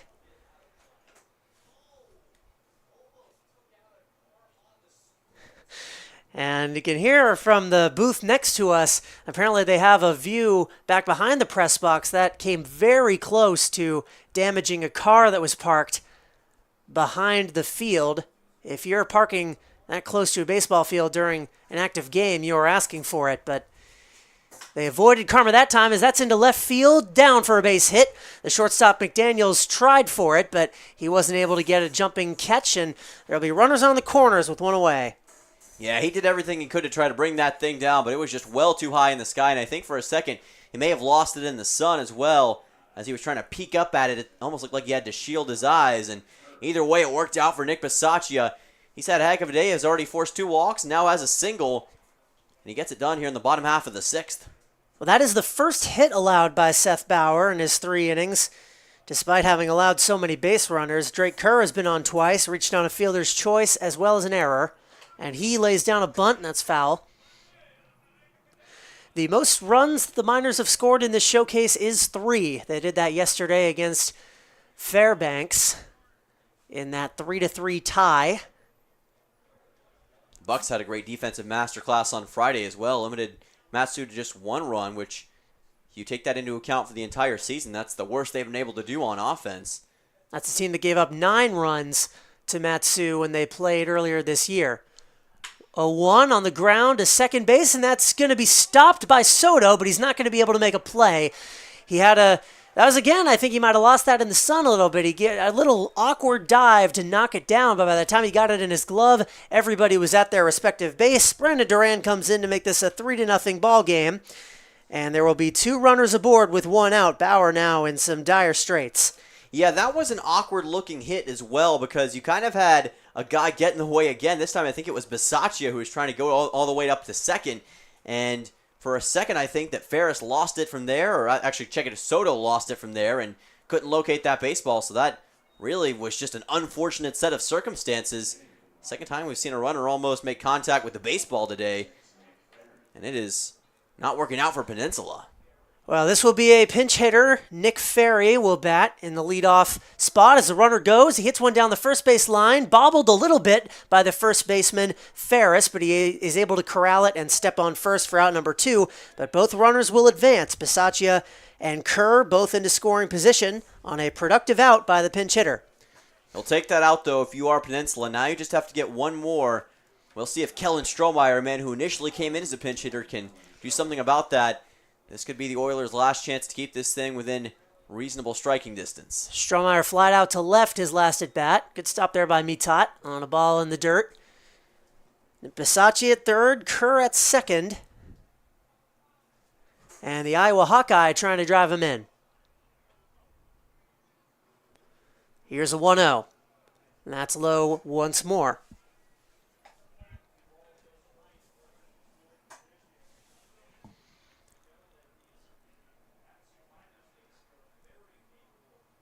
Bauer trying to prevent any more runs from scoring, keep this a manageable deficit in the top of the 7th. But he's down 3-0 here to Strohmeyer. On the verge of walking the bases loaded in front of Christian Perez, who's already smashed a double in this game. And that'd be the 8th walk combined for the Oilers in this game. Got to find a way to get a strike here. And he does. 3-1. Now, if you're Strohmeyer, you just got to keep a close eye on this next pitch. Don't have to force this. Into left field. Ruffwarg, and actually the shortstop is going to take it. McDaniel has it, and the side is retired, but the Miners tack on one more. It's a 3-0 ball game as we head to the 7th and final inning here at Mulcahy. The MLB Showcase coming to a close, but you'll want to stay right here. It's Matsu Miners Baseball on YouTube.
To the 7th inning we go here in Matsu versus Peninsula, the final matchup of this MLB Showcase. The Miners with a 3-0 lead over the Oilers, and this will be the last chance for Peninsula to make this a game. They've got their hitters Thomas, Ferris, and Smith due up, 5, 6, 7, and a new pitcher to face them.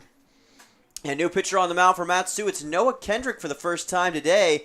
The freshman out of Nederland, Texas, and Sam Houston had a season-high 2 innings pitched against Baylor and had a strikeout in that game against the Bears. He also had 3 2/3 against the Oilers back on Sunday. 2 hits, 1 earned run given up, and also had a pretty impressive 4 strikeouts. Now we'll see if he can keep that going here today in the second Sunday matchup of the year against Peninsula. And the batters he's facing are a combined 0 of 6. In fact, Everyone from 5 on down in this Oilers lineup, a combined 0 of 8. Or excuse me, 0 of 10. Thomas is flied out to left and struck out looking. Offering number 1 from Kendrick is in for a strike. As a reminder, this game will go to the bottom of the 7th regardless.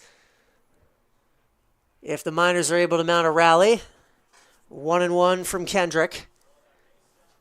Little inside that time. Kendrick's got a heck of an act to follow. Tucker Timmerman and also Ryan Harehill, those two combining for 7 total strikeouts for Matsu. It's a good look for Nebraska. That's on the ground to third.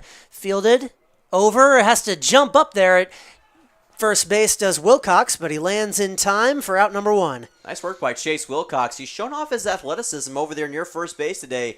He's got a great vertical jump, and he was able to hop up once again. I think that's the second time he's done something like that today. Nice 5-3 put out. 1 out. Zachary Ferris has grounded out twice to Wilcox. No pinch hitters yet for the Oilers. And here's the offering from Kendrick. It's in the dirt. We saw a lot of those yesterday at this time in the game for the Alaska Gold Panners, but like you mentioned, none yet for Peninsula.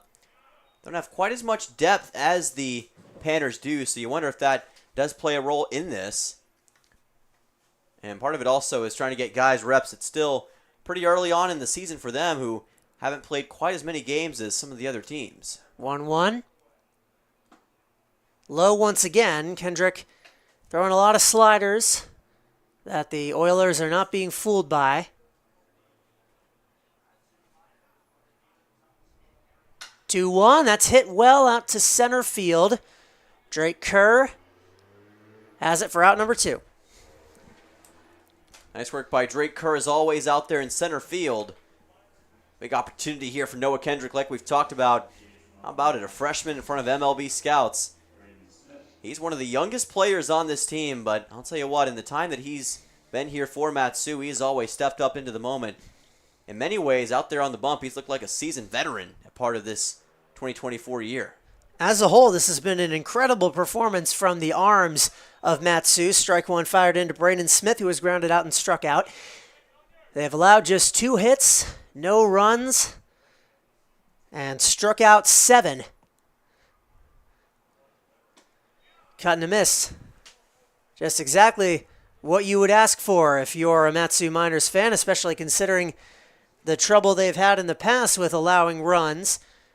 Not a trouble that necessarily has extended to playing against the Oilers, but still, swing and a miss. Down he goes. Braden Smith on 3 straight strikeouts. That'll do it for the Miners side. They will win this game, but the bottom of the 7th yet to be played. If you want to see that, stick right with us. Matsu Miners Baseball on YouTube, back right after this.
To the final frame we go here in Mulcahy Stadium in Anchorage, Alaska. The MLB Showcase just about ready to come to a close, but before that happens, the Miners Bats will get one final chance to show their stuff, and they'll do it against Emerson Fleck, a man that they are familiar with. Emerson Fleck, a guy who has played against the Miners this season, just did that on Thursday. a right-handed pitcher out of Spokane, Washington, 6'2", 185, out of Washington State, also a freshman. So far in the ABL season, 3 1/3 innings pitched, a 10.80 ERA. He has given up 4 earned runs in total, trying to make a big statement here in front of the scouts in the final day of the MLB Showcase. Those 4 were part of the 10 that Matsu put up on Peninsula back on Sunday 1 week ago. Kellen Strohmeyer, Christian Perez, and Kyle McCausland, the 3 due up. Actually, excuse me, it'll be Perez, McCausland, and Wilcox. And, of course, that'll be assuming Matsu does not use any pinch hitters, which we have seen throughout this game. Looks like Perez is going to lead off, though, from the looks of it. So I'd say that at least he'll be coming up here, but then it's kind of open-ended. Who knows who we're going to see in this last little bit. All up to Coach LeBrun as to what he wants to do and how he wants to play this. Final at-bats of the showcase, so certainly is the biggest time for these guys. Overall in the showcase, Dylan, now that it's coming to a close, what kind of observations have you made about this team that you think they're going to take forward into this ABL season? Yeah, one thing I've noticed about this is that the defense has been playing a lot better, just a lot better execution, a lot more solid in terms of fielding baseballs, throwing baseballs, the timing on a lot of these throws and plays. It's been a lot better all the way through, and I think if they can carry that over and get that offense back to their pre-showcase levels, it's going to be a really dangerous team here in this 2024 season. I think, in my honest opinion, that this is the best team that the ABL has to offer. When they're playing at their best, it's hard for anybody to stop them, and it's going to be interesting to see how they play down the stretch. But I like this team's upside, and they've shown me a lot of good stuff in this showcase, this guy being one of them, Christian Perez. He has doubled and grounded out twice. I agree with you to an extent. The offense has been a little bit off of where it normally has been in this showcase, but you could blame that on the variety of pitchers that they've seen. Of course, the roster unfamiliarity when they're playing against Fairbanks. It's not customary to face a new pitcher every inning or two, and that is what they've had to deal with. 2-0 count on Perez. And I do think to some degree, and I can't verify this as a baseball player, but I feel like you do play this a bit differently than you would your normal games. So the results from that end might be a bit different because you're just playing a different style of baseball. Even if it is still fundamentally the game of baseball, you approach things a bit of a different way. Sometimes things turn out a little bit differently. I have a high amount of faith that this offense is going to be red hot going into Kenai on Tuesday. Either way, can't wait for that game, a rematch between these two. And it'll be their 4th overall game of the year, counting this showcase game today. And 4 more to follow. 5 games in a row between these two in Kenai. It's another foul ball by Perez, 2-2, with none out here in the bottom of the 7th. The final 3 outs of what has been an intensely interesting and informative weekend for scouts, for the fans, for the players, for the coaches, and for us, even if the games themselves have not been up to snuff compared to the run explosions that we are accustomed to seeing. 2-2 coming from Fleck.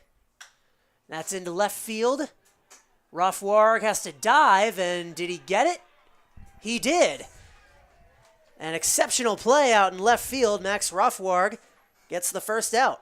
How about that for Max Rothwarg, an outfielder this time, showing out for the Oilers.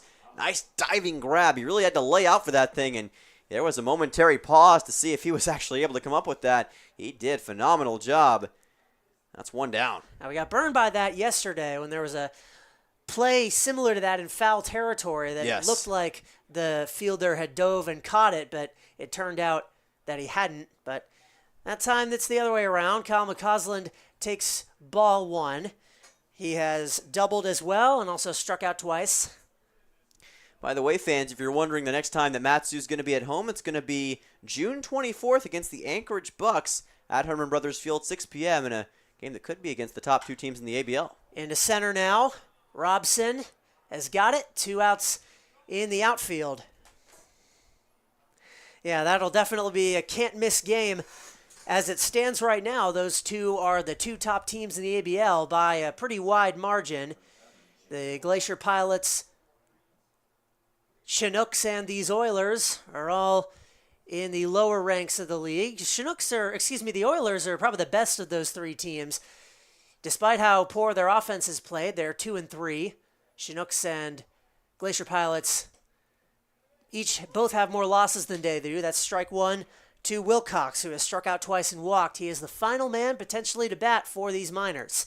Yeah, the thing is with the Oilers, outside of the 2 Matsu beatdowns, they've been pretty solid this year. They only lost by 1 run in that game against the Anchorage Bucks, and they won their other 2 games like you talked about. So they've been pretty good this year. It's just those Matsu wins have kind of skewed their perception, at least to us and maybe some other Matsu fans. This is a really solid baseball team, and perhaps in their home venue they'll present a bit more of a challenge, and pretty interesting one for the Matsu Miners. 0-2 from Emerson Fleck.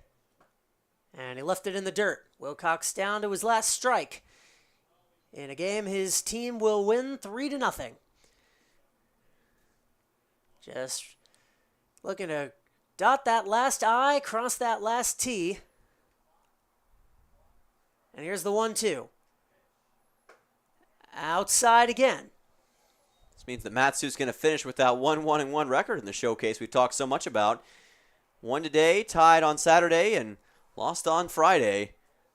Weird result, but a fun weekend of baseball nonetheless. Here's Fleck. He deals. And Wilcox stays alive. And I'm not sure what the overall records of all the other teams in the showcase were. Not that that matters for the statistics. We've seen a lot of great performances on both sides. And that'll carry over once the games start mattering again. Here's another 2-2. In the dirt again. It's going to be interesting to see what these teams look like post-showcase. It almost feels like it could be a potential turning point in the season, almost like an all-star break, so to speak. And you wonder, coming out of that, how will the teams look? We've seen in other leagues sometimes that teams get on a heck of a run following that sort of break.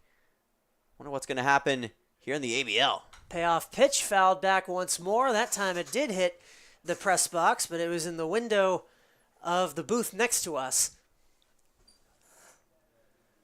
So Wilcox doing everything he can to make sure this MLB Showcase continues.